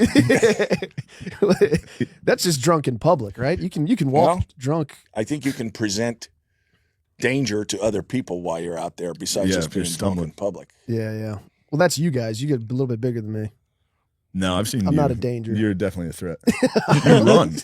That's true. He starts running and shit. Uh-huh. But I'm safer running than walking. Where are you running? I'm just home as fast as What possible. about more Oh, like okay. what is he running from? That's the real question. Yeah. 3 a.m. when you're like, I need to get out of here and sprint. There you go. Something's Dude, going on. when you know you got a kind of a long trip and you're full stumble bum, you speed it I up. do understand You gotta moving speed- quicker when you're that drunk helps. I do know what you mean. Yeah, yeah. You want like the shortest amount of Man, time out nothing, in public. Nothing worse than stumbling. Yeah. When you can't stop a stumble, Yeah, that's tough. speed it up. Anyway, Phil, what else you got for us? This is your big debut. People Yeah, have been really. clamoring for this. Yeah, I know they are. I don't know. Just getting ready for the holidays here. Yeah. Just closed the pool. Realized I screwed that up.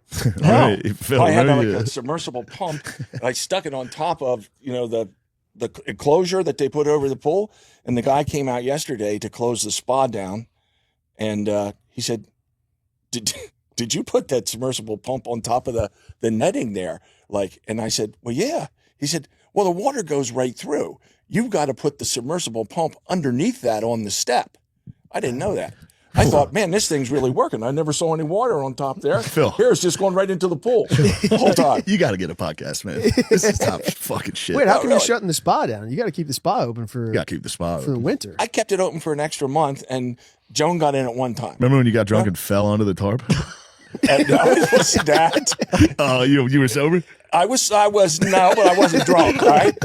No, what happened is the pavers weren't down far enough, and I leaned in to put the submersible pump, and the pavers lifted up, and I went right into the tarp.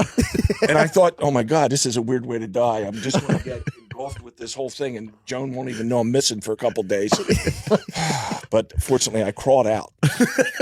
Crawled out. Oh my God. I had to crawl out. But fortunately, I crawled out.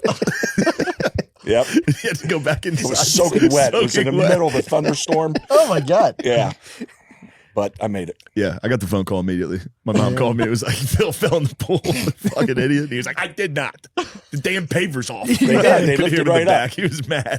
You got to get some cameras out there in the yard Yeah. just in case. Yeah. That's great footage. Yeah, Yeah, we need that. that would have been incredible.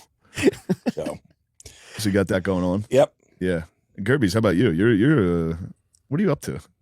Well, we're writing season 3, Yeah. and then personally, single life now, and trying to find special someone. It's kind of a nightmare. But Feels a lot like being on the pool hey, tarp. I'm Uncle Frank's Yeah. here. All right. My dad's brother. All right, right? Uncle Frank, get in here. We're doing a podcast. He's like, what the hell? Yeah. Yeah. It's good to see you. Oh, Your is she? woman. Yeah, my squaw. My squaw's upstairs. All right, well, we'll go say hi to her. Can we Yeah. pause? Yeah, yeah. All right, take a quick break. Sure. No. This episode is brought to you by Aura Frames. The best part of the holidays, aside from the great food and the gifts, because be honest, we all love a good gift, Love a good gift. is getting to spend time with everyone. With everyone. Getting to spend time with everyone. I Matt, I love spending time with you. And I want our time together to be so special. True, dude. Holiday season. And the way I ours. make you feel special. Dude, around the holidays, An I'm aura like walking on frame. air. I sent Matt an aura frame stocked with photos of he and I. It's awesome. And you know the perfect gift this year that could be for you to share those moments? Give the gift of togetherness with aura frames. It's a digital picture frame that can hold those memories and make them come alive again. I'd like to come alive. I would love that. You can add as many photos or short videos as you want. All you need is the Aura app and a Wi-Fi connection. Dang. So as you keep making memories, you can add to the frame.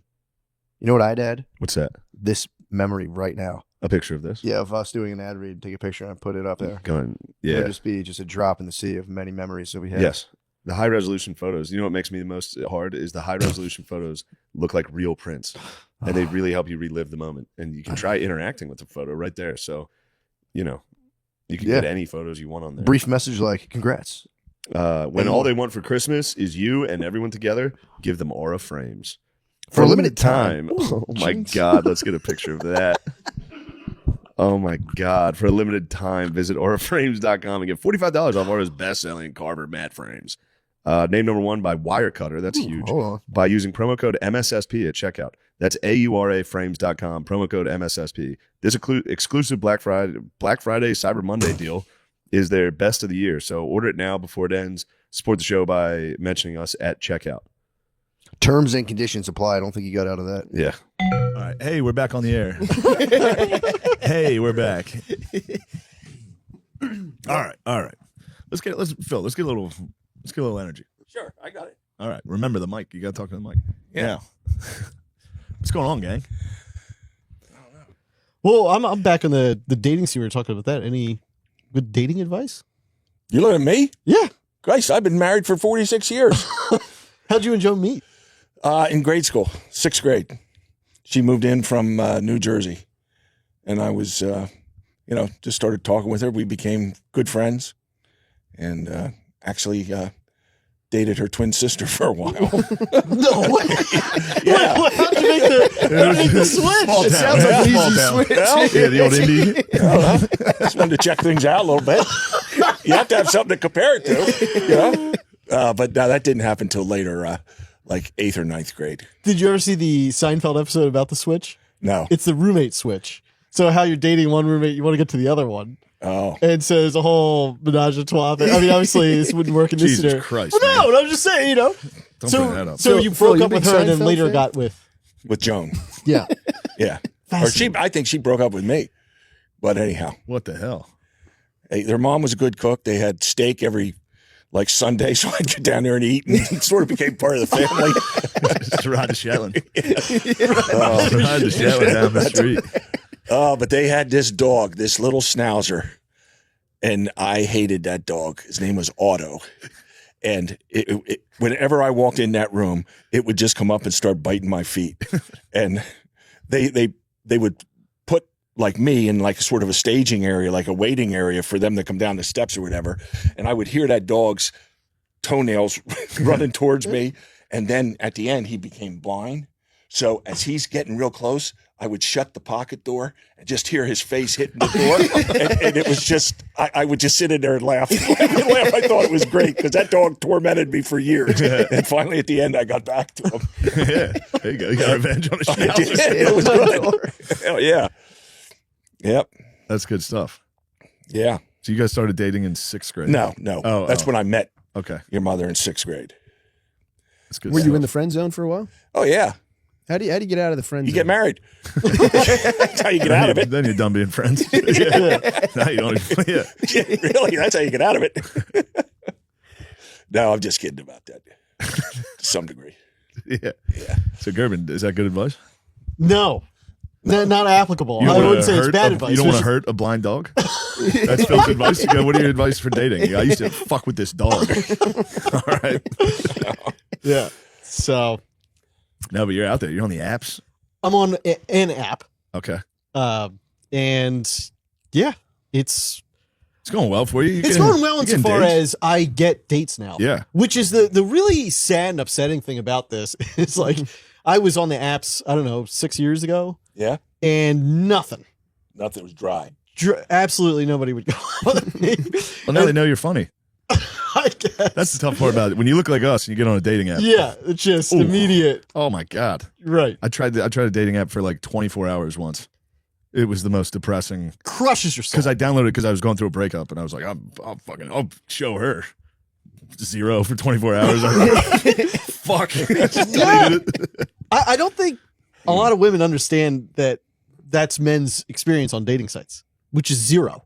Yeah. Like I had a friend, she was like, all the guys on here are weird. I'm like, try 0 girls. Yeah. That's way worse. Yeah. I'd rather get somebody DMing me like, I'll show you my dick, you bitch. Fuck you. That's at least something.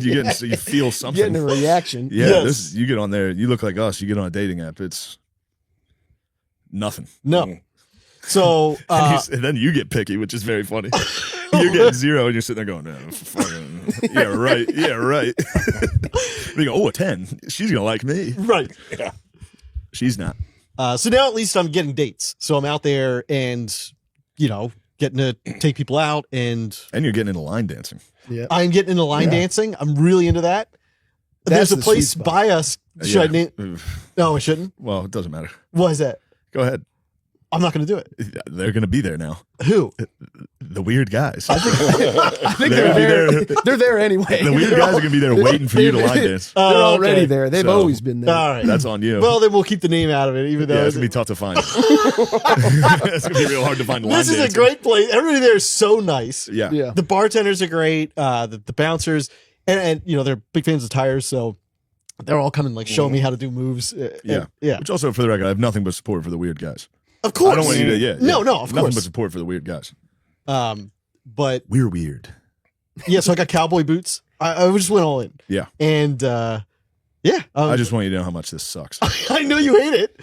I actually don't hate it as much as you think. Well, I don't like that you're practicing line dancing in the office at Tires. so that did happen. That I was telling Joan that Oh. because I'm typically of course, cold. my mom loves it. Yeah, because Oh, that's so nice. she's a good soul, and like so typically I run really cold. And the other day we were getting lunch, and Chris is all bundled up, and I was in a t-shirt. I was like, "Why are you bundled up?" And then I was like, "Oh."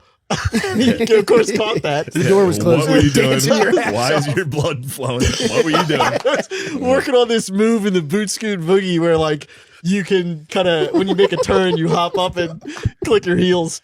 Oh, Yeah, which is what I really like about line dancing, which is the improvisational aspect of it. Once you get Okay. down, you can be creative. yes, Yeah. I like that too. You like the boot scoot and boogie.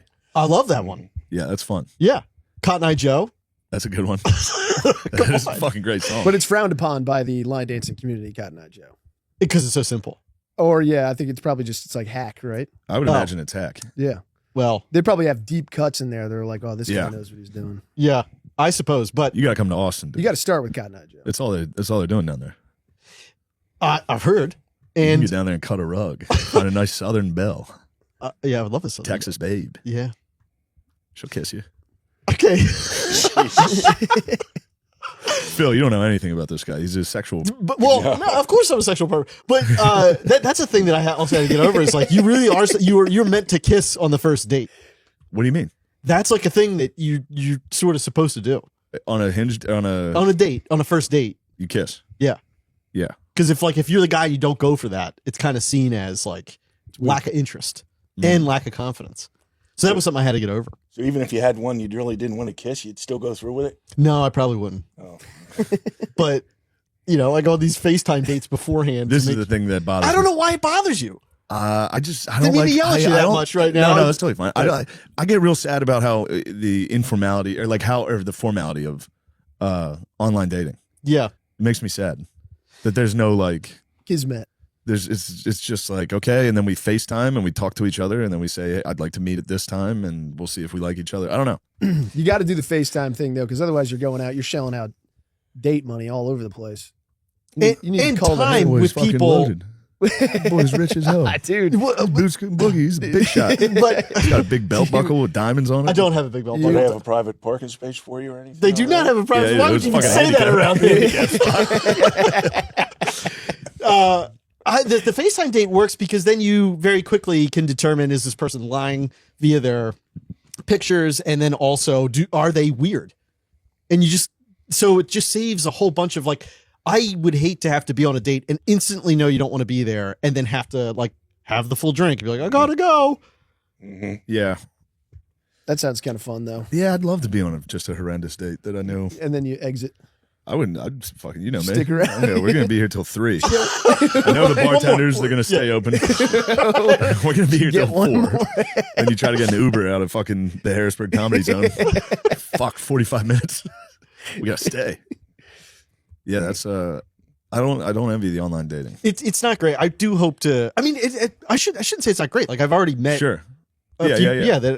But I would like to meet in person, and I need to get a little more comfortable. Where do you even do that? That's line dancing. Line dancing, maybe. Right? Yeah. Your country club? Yep. Well, it's just all guys. It's just all Jewish men. Is it all Jewish men? It's not Jewish. It was originally Jewish. Do you have any The mother-daughter interactions or anything like that? I've had none of those. Okay. Yeah. No, it's Keep just your eyes open. They're out there. it's just Jewish men. Is there a pool? There's a pool. That's Yeah. where you. Well, Yeah, hang yeah. out Okay. at the pool. Yeah, Okay. yeah. You gotta take a lap around the pool after one of your after a round of golf. After a round of Jewish golf. They wouldn't even say it's not Jewish now. They don't. It just at the time because When there I was. was there was a big Star David on the wall. Was there? Or no, in the window. Oh, It was like a okay. wreath. Well- for the pro shop, Oh, which is great. yeah. I think support they do all the. I only saw a Star David. Oh, they got a Christmas tree. Well, they should understand that Christ is king.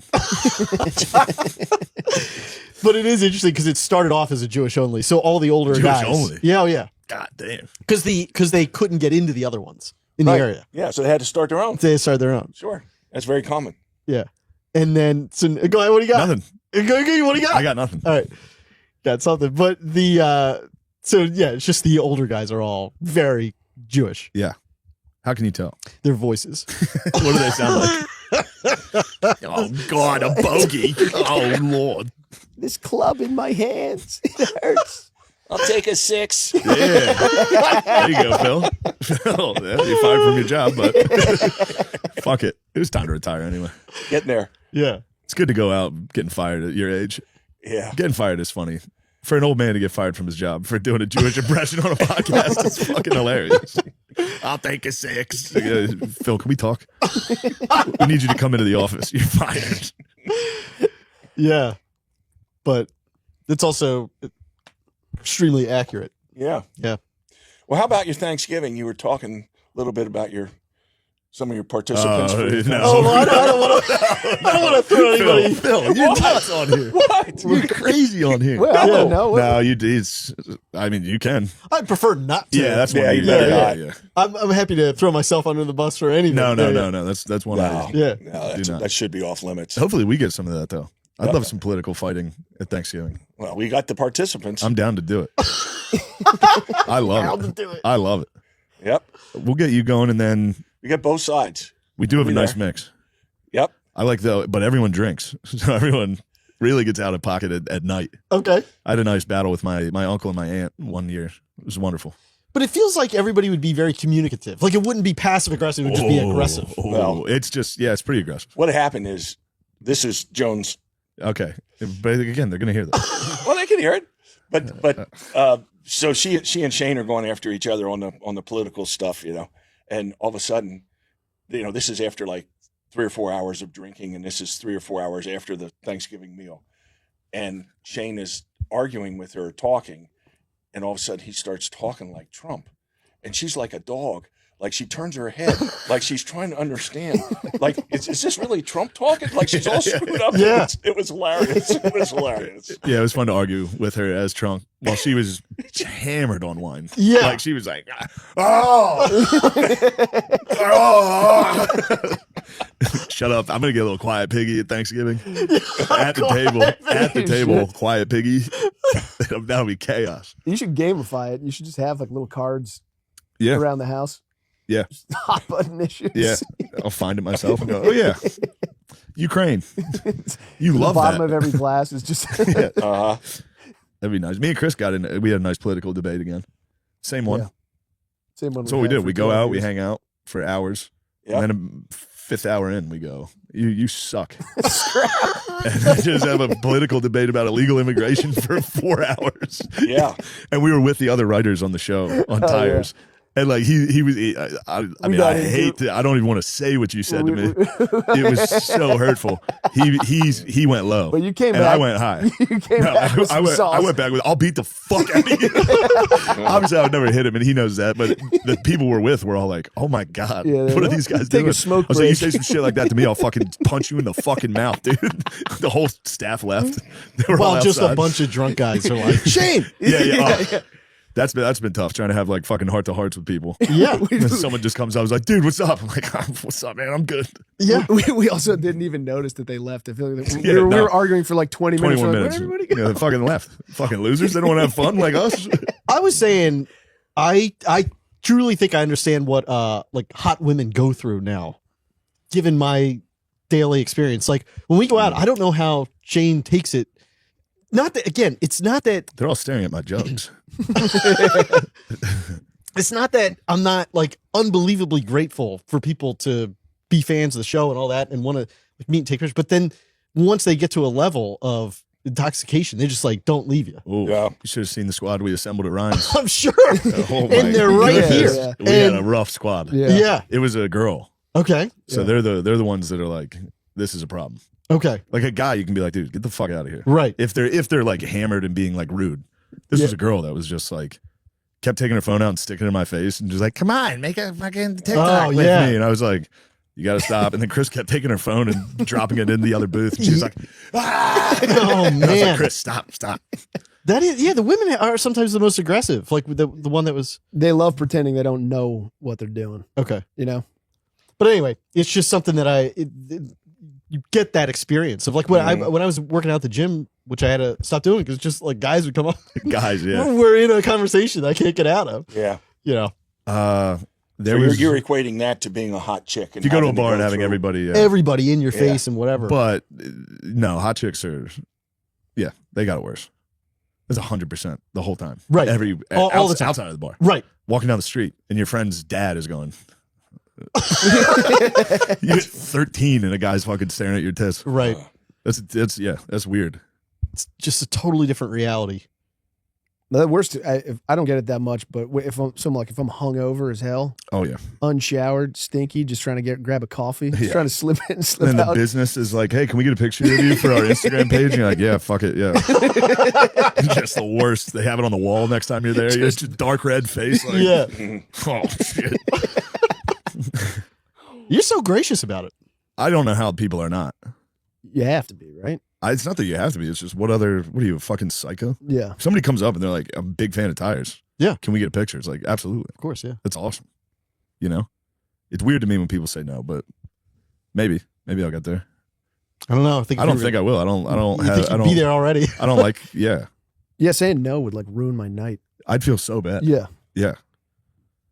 Anyway, Yeah, Phil, how do but- you handle it? Because now you're a big man. No. Oh yeah, you are. You're tossing out tickets left and right to all my shows. Well, I can't You get rid really- of them. Can't get rid That's crazy to do that and then be like, no, they're not selling. Today, you gave out 6 tickets to this. I'm going to I tonight. can't give tickets to my friends. Your friends are already know they know what you're like and seen you and hang out with you. These are some other people that are nice people and they went to buy tickets. and- Talking to the mic. Yeah. So they didn't have a chance to buy tickets. I mean, That's I okay. guess it sold out real quick and it's a small venue and Yeah. you don't get near Mechanicsburg, Harrisburg too often anymore. So I said, I'll give Gracie a call and see what she can do. Expanding the fan base. Yeah. He's not. He's giving out tickets to guys from the local bar. That's all he does. Yeah. There's fucking 5 of these guys at every show. They're in my green room. Yeah. I get done with the show and I go, those are the guys from Mechanicsburg. But No. he's got to be able to do that. That's community stuff. That's if right. It's, if it's a That's huge, right. if it's a big venue, I'm all for it. Right. Tonight's like a 150, 200 seats. Yeah. That's a lot. I said, 6 tickets. I said, put them in the back or have them stand. That's what I said to Grace. Yeah. They just wanted to get in. You know? Yeah. Well, that's all right. I appreciate what Did you they do. get fired up getting into the show? Huh? Did they get fired up when No, they get into his the friends, show? No, they don't give a fuck. they don't? They come to the show. They go, yeah, that was good. No, They take all my like beer. it. They like it. And they take all my beer. And they go, that's how I knew you were back on the booze, by the way. Did I tell you that? I think it might have been Pittsburgh or something. Some of your boys from the bar were at the show. And they were like, how's your dad doing? And I was like, he's good. He'd lost a lot of weight. that's whatever. That's in the past now. But Yeah, that happened. that was quick turnaround, dude. Yeah. You lost. I went up a weight class. You lost it. Yeah, you went down. You fought middleweight for a week, and then Yeah, I was getting beat up, so I went back up. you went back to heavyweight. But no, I was like, it's good. He's healthy and he's not drinking, which is great. And they were like, we were at the bar with him last night. I was like, that motherfucker. No, I didn't. I didn't have a drink for over 100 and some days. Whoa. Yeah. After my surgery. Yeah. Right. Yeah, I didn't even want to drink it. Nothing. But things change. It's football season. What Yeah, the fuck? football season. Pretty soon it'll be NBA's coming on. And, Yeah. And then, there's no sports on. What the fuck are we going to watch? Well, That's my problem. Like if I could take time off of it, I go, I don't even need this. And then I have it one night and I go, why every single night now? Yeah. Yeah. Yeah. Yeah. Yeah. but anyhow. It's kind of a spectrum on this couch. That's the spectrum. Yeah. We had a 3-game stretch. Yeah. Me and Chris had a nice road trip, 3 days straight. Yeah. That was tough. I'm Go home and regretting. home. I'm regretting this Tuesday night. Oh, We're gonna have a couple drinks tonight, but Friday was wonderful.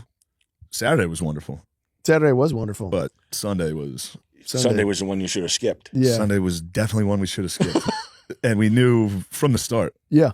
that it was exactly where it was going to go, and we kept talking to ourselves like, all right, we're not going to drink. We're going to just get lunch. Yeah. Then we leave lunch, and it's like, all right, let's go to the fucking pub. We'll have 2 Yeah. and watch the first half of the game. Right. Then I got to leave. I got a train to catch.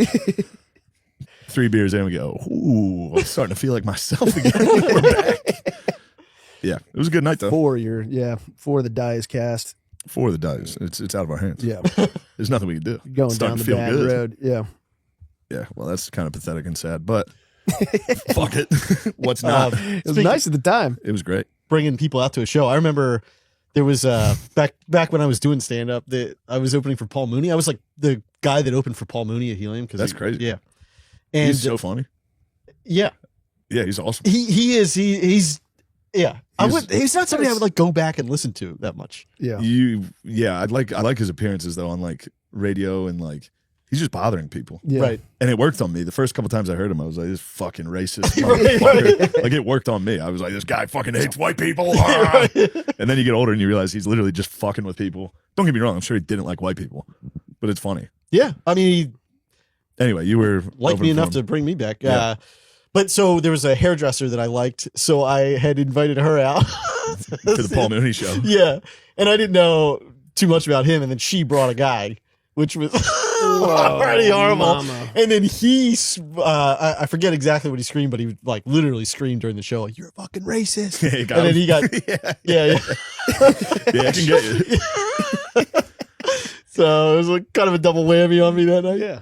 Did you ever speak to her again? I don't recall. It's been so long. That does suck though. You invited a girl to your show And she brought a a guy. fucking guy. Yeah, Yeah, that's wrong. yeah. That is But I wrong. also did it all wrong. I mean, I should have. I've tried to basically. You're trying Joan to be a Gillis, sweet or I guy. tried to be like hang out with her for a while, like go get my hair cut for a year and then be like, Yeah. oh, try to come to a show. As opposed to just like, you got to go right for it. Yeah. Yeah. It's funny when you start doing stand up. That is like I was like not excited to tell people, but I would drop that. Yeah. You know what I mean? That you're doing it. I can imagine just getting a haircut from a cute girl and just being like, yeah, I got a show tonight. It's like, what do you do? It's like, I'm a stand-up comedian, not a big deal. When she comes to the show, I just bomb. Yeah. You got to use it. Yeah, It's hot if it goes well. it's hot. It's I hate the way you talk. It's also the I hate- only he thing says, we he have. calls things sexy. He thinks I can't help it. That's my vernacular. I got a lot red of light- satisfied customers the about re- that. What? Stop with the satisfied customers. God, he has a book about how to go down on women. He reads it. Jesus. What? And Philly Why do has- you need instructions? Well, hold on. I Hold on. don't want I got two Gillises, y'all. Like two to. Gillises No, on it. I don't want to be a part of this at all. What do you mean? No, hold on. Enough. Yeah. Let's not talk about it. He's What? a, Phil's saying Well, he's a why not? natural. Shut the fuck up. He's I know he saying- is. Phil's saying Hold he's on a a second. natural. Hold on a second. Shut the fuck up. Every- Chris. Your dad I eats mean- pussy. Your dad eats pussy. Ass Father and up. son here. Ass up, dude. I Your don't dad think eats pussy. so. Ass up for sure. I don't think so. I don't think so. Phil does My not. dad would go, Whatever. what Shut the fuck hell up. are you talking Hold about? on. He wouldn't be like, who needs a book? I bet he I'm would. hitting nothing Any but single home guy. runs. Any single guy that's going, ew, you read a book? The book, now the worst is the red lighting. Hold on a He second. has Well, lighting. Phil, he changes his bedroom No. lighting to red. okay, hold on a On his second. phone, he goes, Alexa, Make it Chinatown. Hold on, hang on. Chinatown. Oh, hold on. Now, Is that fucking nuts? breathing heavy. Hold on a second. The red lights is a real thing. However, they're not like auxiliary lights that I'm setting up. Don't get mad about it. People do it. You could literally Google it. That it's a thing. And plays techno. No, I don't play techno. You told me you played techno. I said I Want to. I'd like to. I tried it once. It doesn't work. Hold on. We're gonna go. playing techno. Yes, It's fucking crazy. it is. I agree with that. It's so crazy. I agree with that. It doesn't work Ugh. because what I It found. scares the fuck out of them. It's Shane- a fucking hinge date, and you go, Alexa, Sh- make it Chinatown. I don't do that. Hey Siri, can you Hold play on. 9 Inch Nails? That's fucking crazy. All right, hang on. I don't do it. Let's Especially just. because you're like a sweater golf guy. Well, that's. So I think that. There's a little freak in there. Yes, And you like that. You think that's sexy. I do You like think it's. 50 Shades of Grey. Hold on. Let's go back for a second. Did you ever play any Motown? I haven't played Stop. Motown. Oh, Chris, thank you. I'll give you that. It's very funny. Yeah. But my dad and you are fans of Motown. I definitely am. We'll come back to it. So I'll give it to you. I'd be doing the same. the be doing techno the exact music. same. I tried one time. I told you that it doesn't work because the buildup. It's Motown doesn't work because the techno. the techno yeah. because it's lovemaking is like a story unfolding. this is like playing. Tell you what, I'm putting out some short stories. a lot of haikus. Yeah, I got the cliff notes. Yeah, a lot of haikus. You go, and I'm done. That's 5. Right. We're going to take a quick break from the show now because we've got something for the sports lovers out there. This is a special segment called More or Less, and it's brought to you by Prize Picks. You and I make decisions every day, like right now. We're all thinking about what to buy for whom and whether we really want to hang out with that weird cousin again this holiday season. But on Prize Picks, being right can get you paid. Yep, the holidays come with so much sports action, and on Prize Picks, whether you're a football fan, a basketball fan, or a fan of both like me, it always feels good to be right. Now let's get into this. Who's looking good and who is on the sports naughty list right now? All right, please begin with your picks. And they said, make sure these players are playing this week. Obviously, there's a ton of football. This is what I'm excited about right now, guys. A ton of football on Thanksgiving. I'm focusing on the Green Bay Packers right now. I'm thinking Romeo Dubes more. But then you have Matthew Golden, and I'm going, less. Same name as me. That's not a good sign. Who else do we have here? Ooh, Luke Musgrave, more. I'm thinking more for old Luke Musgrave for sure. And then we have Jordan Love, and I mean, let's be honest, guys, less. So yeah, those are my picks. Personally, you can disagree. That's fine. That's what I love about sports. It's just guys can come together and, talk about stuff like this. But that's where I'm coming from. So I'd love to hear your guys's. Drop some comments below about your comments about who's going to be more or who's going to be less. Because, this is the sports naughty list right now. Okay, so that's our take. Now it's time to lock in yours. And what better time because new feature alert, Prize Picks now has early payouts. And if your lineup gets off to a hot start, you may now have the option to cash out those winnings before the game even finishes. Download the app today and use code DRENCHED to get $50 in lineups after you play your first $5 lineup. That's code DRENCHED to get $50 in lineups after you play your first $5 lineup. Prize Picks. It's good to be right. Anyway, Where did you get that Lovemaking's like a story? Because that has to be in one of your books. yeah. Jesus. There's a book called. I think this one's called "Come as You Are." It's written all to women. cum. It's all puns. I know it's all puns about coming. son. The other one, she comes first. Yeah, I know. I'm not naming them, Shane. I'm looking at Reddit and asking Reddit what are good books about lovemaking or whatever. This, and then they That's where list. you want to go for sex tips. Why not? The guys from Reddit. Those pussy hounds on Reddit. So what's the "Come as You Are" is like written for women that struggle with or achieving Sure, work. bud. Are there testimonials in the book? I didn't think the conversation was heading in that direction, or I really wouldn't be participating. I understand. right now. That's just All what he right, does. well, then that's what I do. Keep going, though. What are you doing? No, then I don't want to make him feel uncomfortable about That's it. kind of the whole point. of I speaking. yeah, I'm not going to be staying that much longer, but Anyhow, Shut when we were in Pittsburgh last week for the football games, we stayed at the William Penn Omni, Nice. and they put us up in this suite because friends of ours had a connection. It was fantastic. It was. That's a Yeah, good yeah. subject, Jay. It really was. You stayed in a nice hotel. And the William Penn Omni is beautiful, old Yeah. historic hotel downtown Pittsburgh. And what had happened is they have what's called the Governor Suite, and they convert it to the Santa Suite in November. And the first night we were there, November 14th, we walk in and there's all kinds. Everything is Santa. They got his boots laying there. Oh, that's nice. They got gingerbread men out. They've got shower curtains changed, everything, the bed sheets, and there's 2 extra common rooms. So there was like 2,000 square feet of hotel that we had for 3 nights. That's really At great. the Omni, and it was fantastic. Yeah, I just wanted to get away from what he was talking about. that's fine. First of I all, understand. what he was talking about, No, he was the I one. get it. He says him and he is open about this stuff. You read a lot. Well, about certain, he's at fault It here. is fun, though, to What are go you looking at me for? He's the instigator. Is he? Yes. He lit the fuse. Yeah. He made you an offer. You I couldn't. regretted the fuse.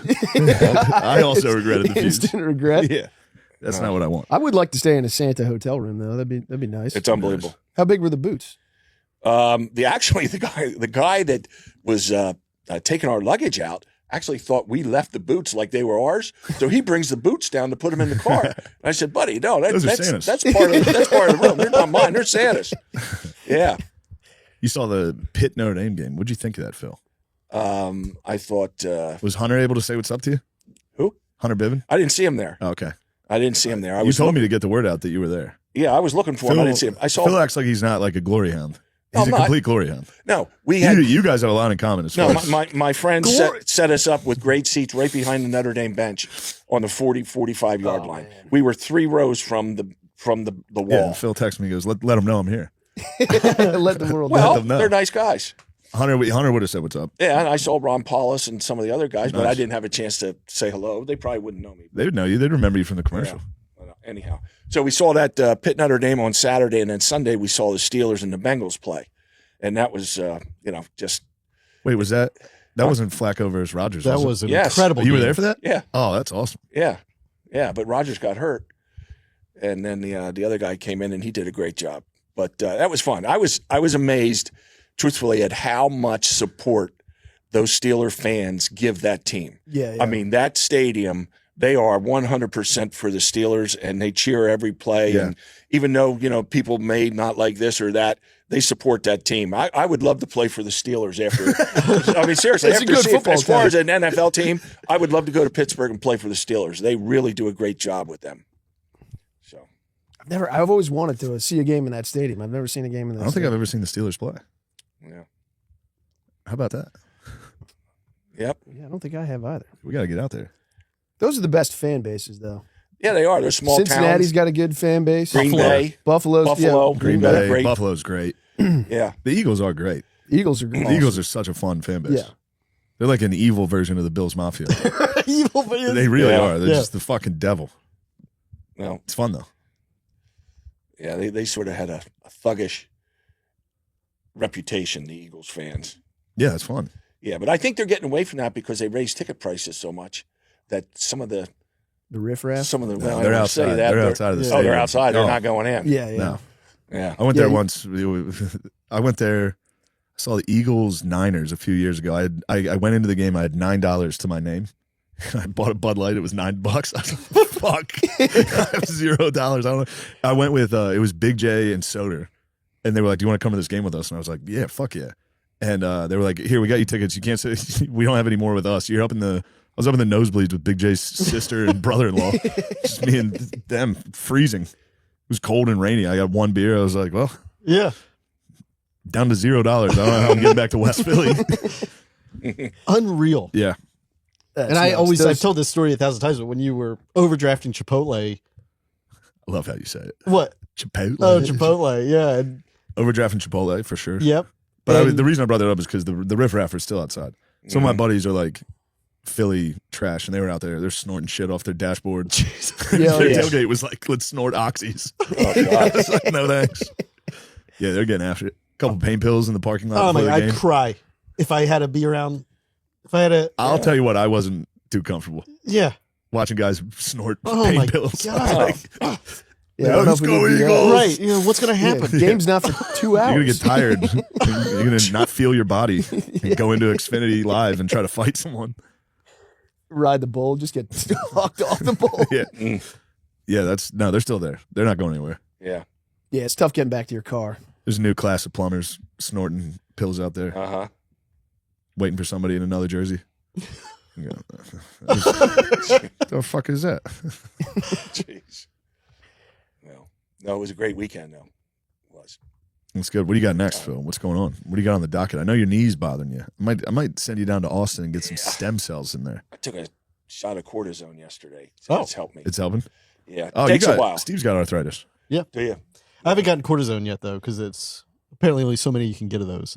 Well, at my age, they can Yeah. give me one every week. Load it up. Yeah. Yeah. But yeah, I definitely noticed a difference. And she said it could take 2 or 3 days before you really notice a difference. And she said sometimes it'll last for a couple weeks, sometimes a couple months, and sometimes several years. Depends on the individual. They don't really know how to determine that. So The science is out. yeah. How about would you get stem cells? I don't know what the fuck they do, but Yeah, well, I'd have to do some research on it. I don't know. yeah. Yeah, if your knee's they fucked work, up, right? I think they work. No idea. These guys are good at it. The people in Austin are the people who did Roger's Achilles. Oh, yeah? Yeah. We can get you in there. Whoa. Well, Yeah. I don't know what it does. I mean, right now, the guy that I had a torn meniscus, he operated on it and then said there's a lot of arthritis in there. It's so funny if I sent Phil down there, they just kill him. Give him stem cells. So like, we don't know what the fuck this shit Yeah, does. no, I want him to Kills him right away. It never really improved my knee. It did briefly, but in the last 2 months, it's just been killing me. And plus, I'm coaching basketball, so I'm walking on it all the time. And even driving the car. I mean, I can't. If it's positioned incorrectly, it just pain shooting through my knee. Wakes me up at night constantly. I can't. I have to. Oh, that's sleep. really terrible. It sucks. It really does. So that's why I took the cortisone shot. I do have an appointment in December with the surgeon. Remember the mic. Into the mic, yes.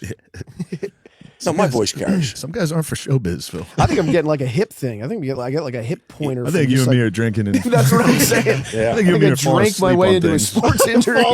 Yeah. I'll wake up with just a dead arm, yeah, just yeah. passed out on it. Yeah. Fuck. That happened a couple times in my 20s. Woken up. Oh, you're falling asleep on your arm? Yeah, and woke up with like the deadest arms I've ever felt in my life, and was just like, "This has to be permanent. Yeah. This has to be a permanent injury. There's got to be like nerve damage." Phil, the last time I was here, you were fucking hammered. When? No, when? Seriously. That's crazy. First of all, that's very funny. When? We got home. Were you there? I don't think so. We got home late. I don't think you expected us until the morning. You thought you were all safe up on that deck by yourself. We opened the door. Phil goes, "Hey guys, how are you?" I'm like, damn, you were getting No, wasted out here. that was after the golf tournament. No, it was the day before. No. You were out there getting ripped. Well, if you And then can't you do went it and at your got own home, where can you? And then he went and got a Kit Kat bar before bedtime. Ooh, that's good. I saw him reach to the candy drawer on the way up to bed. He ate a fucking Kit Kat bar. What's wrong with that? Candy bar before bed. And then he was in the hallway. I was like, Phil, you gotta be quiet. He was like, shh. He was like laughing. Oh, don't make things up. But I don't really go for candy when I'm boozing. I'm more of a chicken parm, Chicken parm's crazy. Taco Bell kind of guy. Now you speak my language. yeah. I don't know how you're getting chicken parm. Well, what time are you drunk? Who's making Really? chicken parm when you're at that hour? Yeah, well, at least in Philly, there were a couple late night I see. spots Yeah, that stay yeah, open. yeah. You can get a chicken parm at any hour of the night. You get greedy at night with the grub. Yeah. This guy would order 1,000 Big Macs, eat 4 of them in one sitting. You'd watch him do it. Didn't even take a breath. Two Big Macs was the move. 2 Big Macs was crazy. Yeah. But I was reaping all the benefits. He would pass out. Yeah. There's a 3rd Big Mac in here. Yeah. yeah. I think there was a lot of times I only ate 1 Big Mac and I'd come out and I'd be like, I ate 2 Big Macs last night? And you were like, yeah, man, it was nuts. I think it was 3. You definitely ate 2. You always ate 2. yeah. That's good stuff. What That's else? very What else? good. What else do we got here, Phil? You want to tell us a fun fight story? You ever beat anybody up? Nope. You ever? Why not? Nope. Clean sheet. Any funny childhood stories? stories? Yeah. How about the story when I had to walk that girl home? I don't know about it. Yeah. Well, I don't even know if you were born then, but this sticks out in my mind as one of the funnier stories. we lived about 10 miles from here or 5 miles from here. And back then in the mid 80s, we had a landline, phone. Okay. So I would answer this phone and say, hello, Gillis's. And I would hear this, like this pervert on the other end. And I would just go nuts. I'd say, you son of a bitch. If I ever find out who you are, I'm going to kill you. Because Katie and Sarah were both like 6 and 7 at the time. And Joan, she was, still hot. And so I'm thinking there's some perverts just watching what's going on here. And I don't know if they're after the girls or after Joan, and then like a week later, I'd pick up the phone and say, hello, Gillis's. And I'd hear this, like, yes. And I'd say, and I would swear I'd go nuts. So this went on for like 6 weeks, like once a week. And then one Sunday afternoon, Sarah's girlfriend comes up in a baby stroller, and she's some little overweight Greek kid. All right. So hey, Joan says to me about 3 hours later, will you walk her home? All right. Because she was putting Katie and Sarah, getting them in the bath or whatever. So I said, sure. So I start walking with this kid, and she's got her baby carriage, and we walk, and I take about 10 steps, and I hear this, and I go, it's you, isn't it? The kid had asthma. I didn't know it. Every time I answered the phone, I scared her so much she would never say anything, and then I'm swearing at her. And that's what I was saying. That's great. That's a true story. That poor kid. That's great. I remember when Mike Conley hit puberty. That was a tough one. Yeah. My buddy Mike hit puberty like real early. He would call me like, is Shane there? Right. And they're like, who is this? You fucking pervert. Fuck you. I was a grown man. We had to stop. He wasn't allowed to play football with us anymore. We did hide our backyard football games from him. Because he was just that He big. was a fucking monster. He would kill us. Yeah. My friends had a no jump rule against me when we played basketball. You were not allowed to shoot? No, they weren't allowed to jump. Oh. To block me because I was so tiny. That's nice. Yeah. That is nice. Yeah. He got humped by a Down syndrome guy playing basketball. That's right. Yeah, it was just, yeah. No. Do you want me to tell? Fuck it. What else are we doing? We don't have to have you. No, obviously, he didn't, he just was a little overexcited and, sort of tossed me around. Steve, here, let me tell him for you. Would you make a tough shot or something? No, he was trying to, he knew the pretty girls were going to be at recess watching. And he said, they were already there. And he said, watch this. I'm a good guy. I'm going to help this special needs boy play First some of all, basketball. I won an award, which I sent you a photo of. Of course you did. Which is Nicest hilarious. guy. What's that? The nicest guy award. No, but do you remember I was like, I think it was something with Congress, and then it was like a state. Yeah. I got an award from Congress. It was like a judge from Westchester. Right. But no, he was trying to show off for the ladies and be like, look how good of a guy. I wasn't trying to show off for the ladies. My cousin. Yeah. No, you were. Well, it's a byproduct. It wasn't like I sat there and said, how can I get a date in middle school? It was my cousin started doing it at his school. So I was like, that would be a cool thing to do here. Yeah. Yeah. But once you saw the ladies watching, you were kind of. Dude, everyone. Of course, the man started middle happening. school. Yeah. It was all about are the ladies watching. Yeah, of course. There's nothing wrong with it, but it's just a funny thing to have backfire. Yeah. You're trying to be a good guy and the fucking guy starts humping you. They go fucking pull him off you. Yeah, Chicky. Yeah, he had to pull him off. Got you. Yeah. I remember the stress of just like running the mile in gym class. Oh, brother, Didn't you want have the no girls to idea. see me. You got no fucking idea. No, that's when you hit the fucking I'm too cool for this. Yeah. Yeah, fuck that. I'm walking, dude. I'm not Oh, running. you're walking. Wow, the too cool for it's a great There's move. no way I'm gonna fucking do that. Right. Run and lose to a fucking like all the girls. Yeah. No, I'm too cool for this. That's funny. I'll hit the I'm too cool for this button. Basketball tryouts instantly. Shirts, skins. You got to do that. There's no. Okay. You got to take the skins. You can't even fight it. Okay. You can't even when they go shirts and skins. You're on skins in your head. You go fuck. You got to play that cool. You got to just go, yeah, fuck it. I don't give a fuck it. Fuck, who cares? No, I'm talking about like once I knew I sucked at basketball. That's when I was like layup line tryout. I'm just fucking. Oh, I see what you're saying. Launching it against the backboard, going, fuck it. I don't even care. And I get home and go, oh, I wish I could play with my friends. It's Damn, so funny. sucked Different so bad at basketball. reactions. Because I would just I wouldn't go through the cool thing. I'd just go right to the crying thing. Skins was tough, but what was nice was there was a couple guys that we were all going through puberty, so they all had, some of the guys just had giant tits. You remember those like puffy nipples kids got? No. Yeah. You didn't play enough sports. No. Trust me. Okay. When you go skins, like 20% of the kids have giant fat nipples. So that they distracted everybody. Everybody goes, "Yo, why do you have tits?" One of my friends' nickname was Tits. From that, and it was just puffy nipples. It's just puffy nipples. He was in perfectly good shape. Yo, he was skinny. dude. He just had a rack. Dude, yeah. Yeah. I told you I drained him. Oh yeah, that's the worst, man. I pierced him. Oh, yeah. I didn't know what I thought it was growing tits. I was freaking out. I wasn't going to talk to anyone about it. yeah. You can't tell anyone about that. I was just like put a needle in that. and What drain it. happened? I don't know. I guess I'm maybe a couple inches shorter than I should have been, but I don't know. True. That's fucking yeah. I know. I think that was like Stunted important your chemistry growth. that I Yeah. just nuked. All the power was in your nipples. You were about to be 6'8". Yeah. You But it wasn't worth the risk. You'd be a problem. 6'8" with If you were tits. tall, you would have been a real problem. Yeah. Your build. Yeah. Yep. Man, that'd be so fun. All right, Shane. You gonna wrap it up?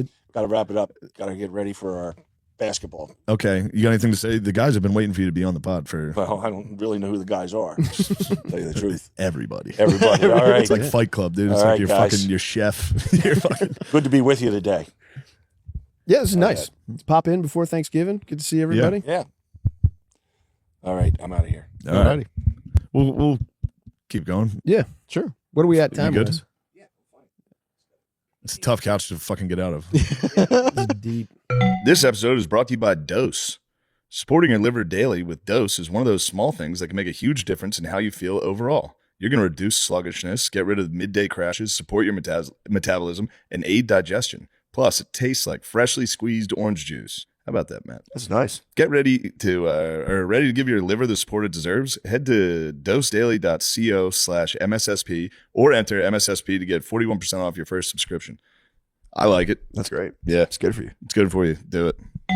Can I just, not to derail what you guys are talking about, but when you were yelling at him, like, your dad eats pussy ass off, I didn't hear that till Well, like the third time that you kept saying it. Chris knew exactly what he was doing. And Of course. Phil hit me with it. That would have hurt. When he was like, "You need a book," I was like, I don't know how I didn't think this through. I'm talking about eating pussy with my dad.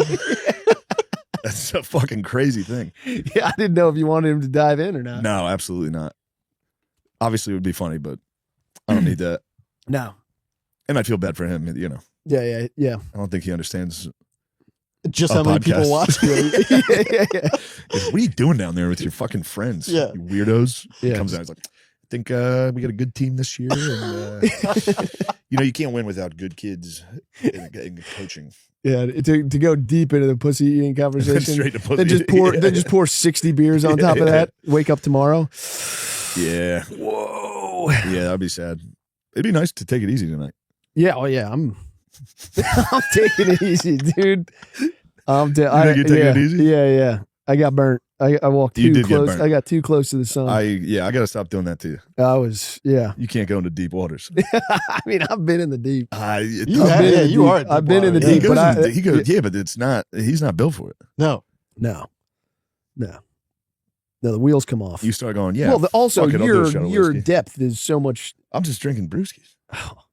But they're bringing out the green teas. Green teas are all right Yeah, but if you have to. no, I can't. Once a single, I I don't can even think go. they're alcoholic. What? I don't even know what's in there.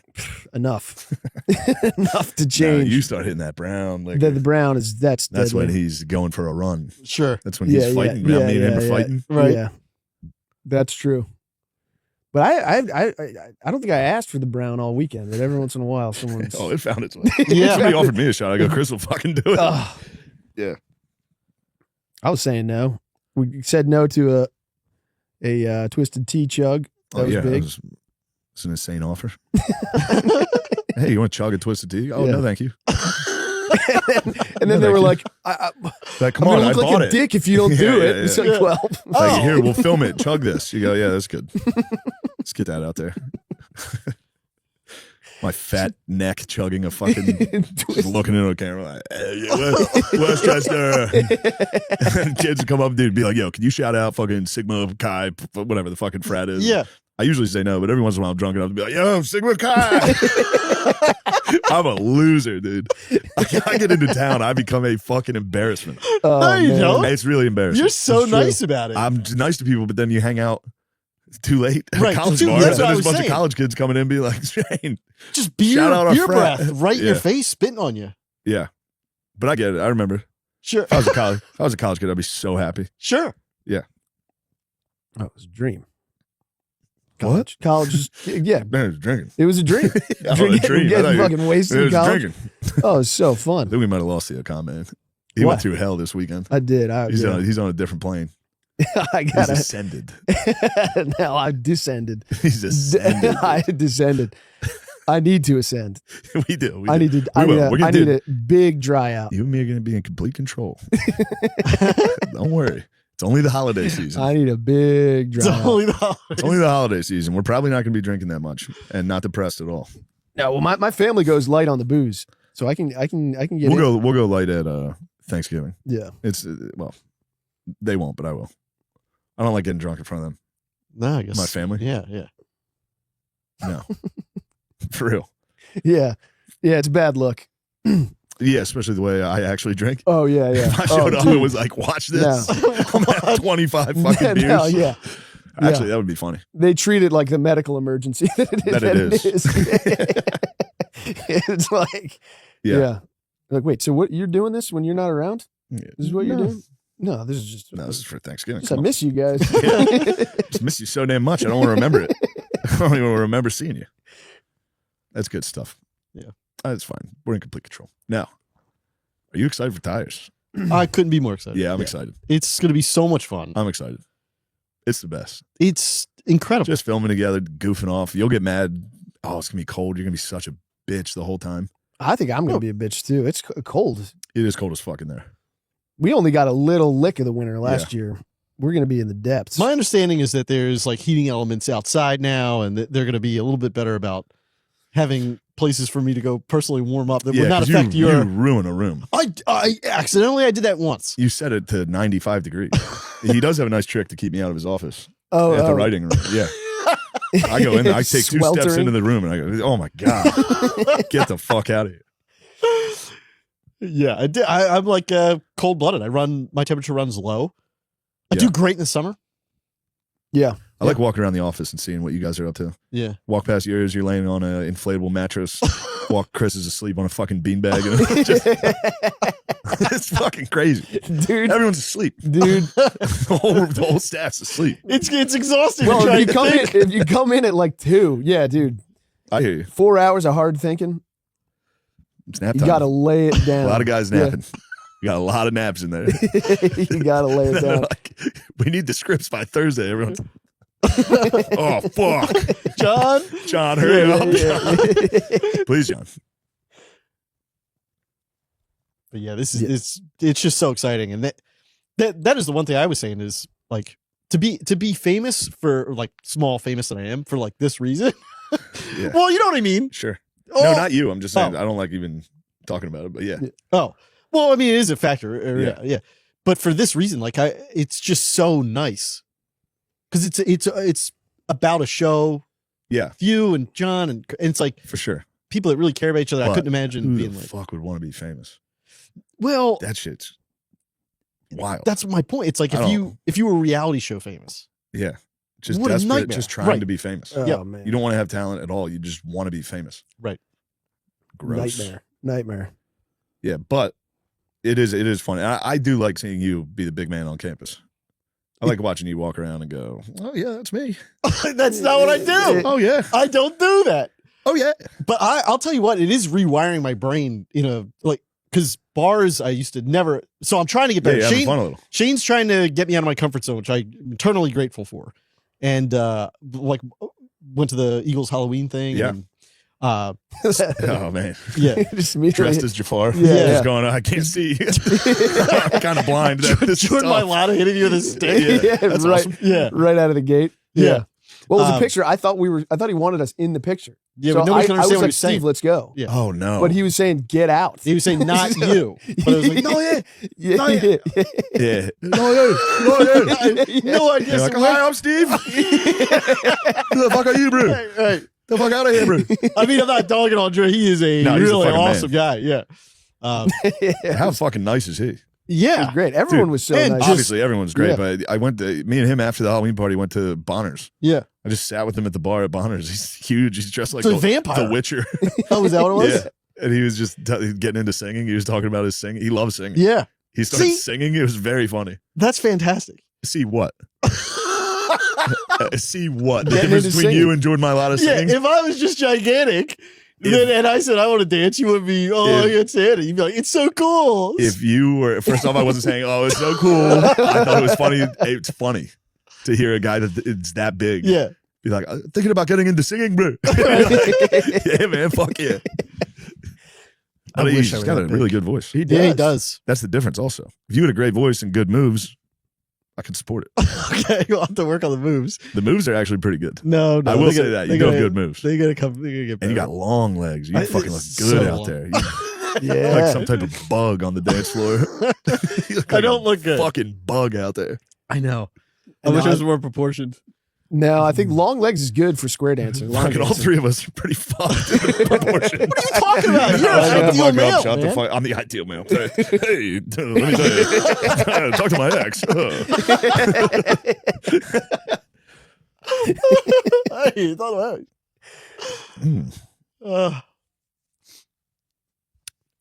That's what I think I'm gonna do. I think I'm gonna dry it out. I'm gonna get big into yoga. You got to dry it out before we film, I'm gonna get flexible. for sure. Yeah, And while we're filming, we got to. get the fitness going. Thankfully, it's going to be early enough days because of the lighting. So we're not going to be able. No, yeah. I'm You know. just. We go ahead.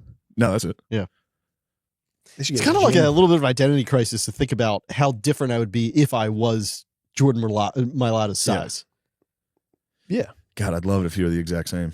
If there's just a You know, giant I would- version of you. I would probably say. Hey, I don't like parties. I'm going home. 6'8", jacked. I'm going as Jafar to the Eagles Halloween party. I have to leave. I'm blind. Well, it's because but pupils don't dilate, so it's like I can't see anything. And I think I asked you at one point, I was like, "Who's that over there?" And you're like, "Jalen." Saquon Barkley. And Yeah, Jalen you're like, Hurts. Jalen. I was like, dang it, I can't see him. Yeah, And then just a bunch of And giants. John like, Cena was there. oh, he was. Yeah. Wow. no, Yeah, Steve couldn't see him. Folks. Oh, nice, Folks. nice. I got plenty more. very nice. That's how Come it's see me at the link. link for more fucking gold like that. I would genuinely, if I couldn't see, I would freak out in those environments too. Yeah, because like when Shane came in, then Jordan Mailata was like dancing. Yeah, Yeah, like I don't know, everybody's kind of everyone- dancing, and then there was some movement back towards me, and then there was literally nowhere to go. I was against the bar, Yeah. so then you know, you just Yeah. kinda like, Yeah. slowly. Yeah, It was nice that we were the It's in a only trash we were the only compactor. ones there, yeah, other than the team. team. It was very weird. Yeah. It was awesome. It was really nice with the Dickersons. Oh, that's so yeah, nice. they put it together. He couldn't be. How great is he? Yeah, Man, Yeah. It's funny when you get to know the guys that play football. Like it changes the way I watch the game. Like last night, Christian McCaffrey running the ball 30 times. Every time he runs the ball, I'm like, don't be safe. Be Right, safe. yeah. Like, Yeah, please don't get hurt. Please. You become a girlfriend instantly. Oh no, he's down. Yeah. get up. He's up. He's good. He's having a hell of a game. And then at the end of the game, you're like, I'm so proud of you. You did great, man. Yeah, like I watch Bills games now. I'm back to that because Gabe Davis is back. I watch it again. I'm like a fucking girlfriend watching this shit. Yeah, He the whole catches the time. ball. I'm like, yes. Yes, Gabriel. Anytime he doesn't get thrown, you're like, he was open. He was open. Josh, throw him the ball. Yeah. But injuries in football, it's sad. It's 'Cause sad. It's so sad for the guys yeah, because it really, it makes them sad. yeah. Yeah. It's such a And just your entire career can be. Yeah. Done in a it's- second. Yeah. I genuinely don't know how there aren't 8 broken legs every running play. Me Me neither. neither. It's obviously I would. I just ran. If no one tackled me, I'd be Just pull up, tear your Achilles. I'm surprised the line guys don't wear the double leg braces. Yeah. Also, I feel like the arm brace thing, it feels like when the D guys wear it, it feels like cheating. Why? You just got a metal weapon you can hit. Dude, when we would play like indoor lacrosse, there'd be these fucking Canadian guys and they would build like their own like armor. They would just like they would like heat up plastic and build just like a Really? shield. And then they'd just fucking crush you. The Canadians are fucking you up. They're nuts. Yeah. Are they better than you? Well, Who's better? what, skill level? Who's better, the Americans or the Canadians? I think the Canadians, yeah. Really? I mean, Damn, it is like a clash of the pussies who couldn't play the real sport. It's our non-football guys versus their non-hockey guys. That's a battle. Dude. Who are the pussy guys? This is our best group of pussy guys. No, the Canadians, because everyone when I was growing up was like, you got to have be good with both hands and all this stuff. And Canadian guys went, fuck that. Yeah. They just got so good with one hand. And then New York has the Native Americans. Yeah, Onondaga. Yeah. Yeah. We were laughing about Haudenosaunee or whatever. Jim Brown playing. He was like nasty at lacrosse. Yeah. Jim Brown? Yeah. He played lacrosse at Syracuse. Okay. Yeah. There must have been 10 people on earth playing lacrosse. And he must have just trucked the fuck out of those kids. Yeah. So I was asking him, I was like, can you just lower your shoulder with the ball? He's like, yeah. I was like, that must have been fucking terrifying. Yeah, he just blew I'd be through racist. Sure. If I was one of those white guys out there, I'd go, get him off the field. This is fucking crazy. Yeah, that feels like a sport ripe to have somebody come in and just dominate like that. people. Yeah. Yeah, Jim Brown. I'd love to see it. Holy fuck. I would love to see it. I'd love to see like a LeBron kind of guy out there. Yeah. He's so scary. Jordan Mailata with a lacrosse stick. No. Jordan They would shoot the ball 200 miles an hour. It's crazy. Jordan Mailata needs to be nowhere near Dude, I remember. any other sport. Yeah. Dude, I remember. He's scary out there. Yeah. He shakes your hand after the game. You straight to girlfriend mode again. You go, oh my God, your hands are so gay. He's so fucking gay the whole time. And he can sing, and he's handsome. He's dressed like a vampire. He is. He was handsome. He was. He's dressed like a vampire. He's handsome as fuck. He was kind of There's crazy. also a fucking squad of mutants in the corner, just like a fucking Ninja Turtle. Jafar, blind, going home.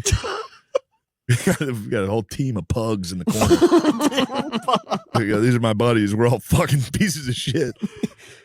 I had the hat, the Jafar hat was like 2 foot and it still wasn't. Blizz showing up with the fucking whatever that The face mime? paint was. Yeah. The mime? It was fucking horrifying. I know. That's a high level move, The though. bees dressed as a bee. That was nice. Yeah, it was a good night. Those are some good costumes. I thought I had a good turtle costume. You did have a good. Yeah. I had no costume. Classic. Oh, yeah. No, it wasn't too cool. I just didn't have time. Should have gotten you one. We went to the store right before. Should have I gotten got you the a big- Jason mask. Yeah. It's a classic. But it'd be nice to get you a Power Ranger.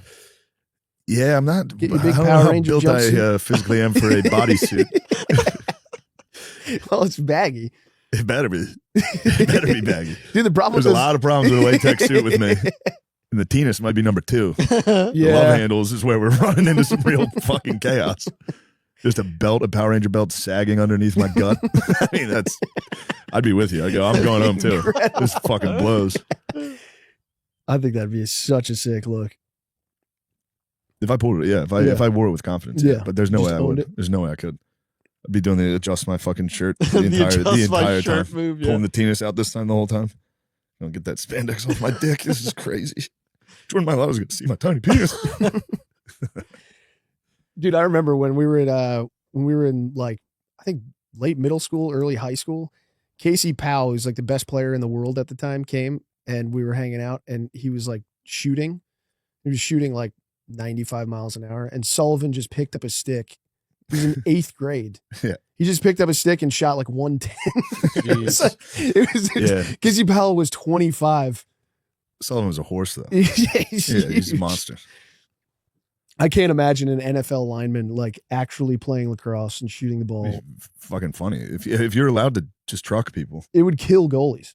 yeah, they'd have to start actually wearing pads, like way more Yeah, pads. like a thick, Yeah. like hockey chest protector. Those guys must be crazy. They're nuts. Lacrosse goalies, They're nuts. yeah. I like those positions in sports that are real weird. Yeah. Like MLB pitchers Yes. are just insane people. I would imagine hockey goalies are fucking weird dudes. Hockey goalies. Yeah. Yeah. They're supposed to be. Every single golfer, weird dork. Yeah. They I got. don't know any. I've only met a couple and they were all very normal and nice. Oh, okay. Yeah. Just trying to belittle your sport. Your Oh, okay, favorite. that's I all just wanted to take your favorite thing and say it sucked.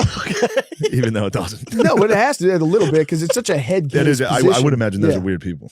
Like you have to do all these like weird mental stuff to like keep from absolutely melting Yeah. down. Yeah. So I have goalies like talking to pipes and stuff, thanking pipes. Dude, my favorite was just during COVID, going to baseball games where the stadium was empty and you could just listen to the pitchers.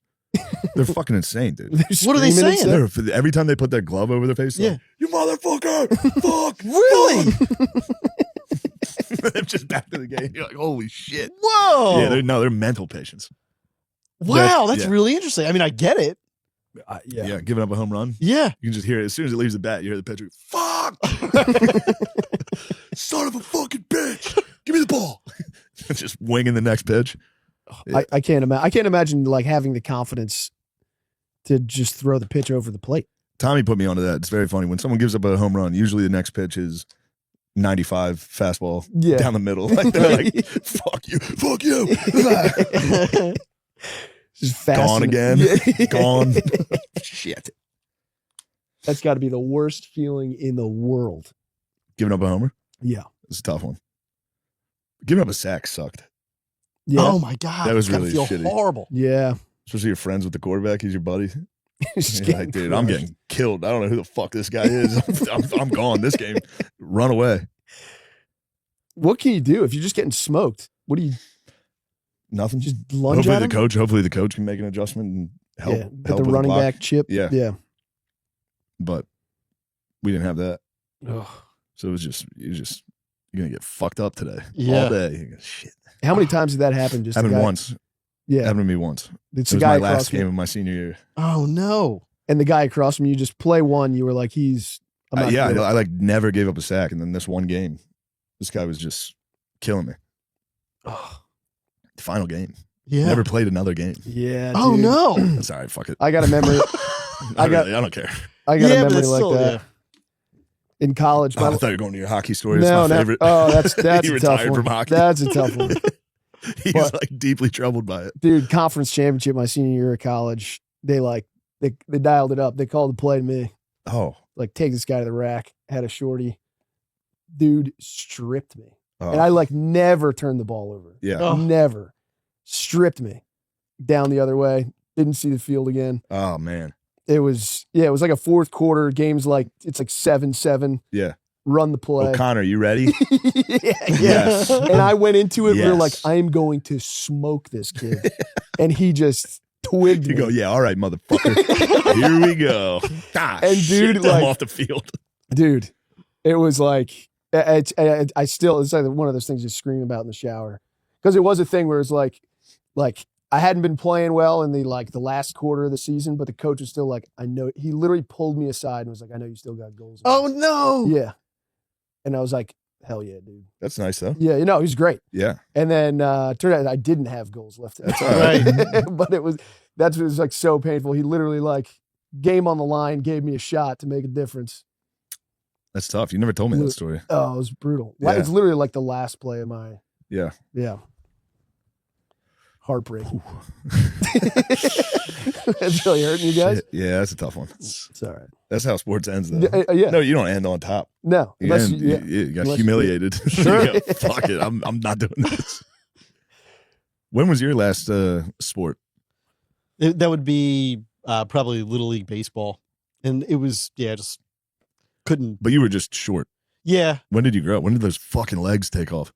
freshman year of college, Holy shit, Yeah. that must have been crazy. it was pretty nuts.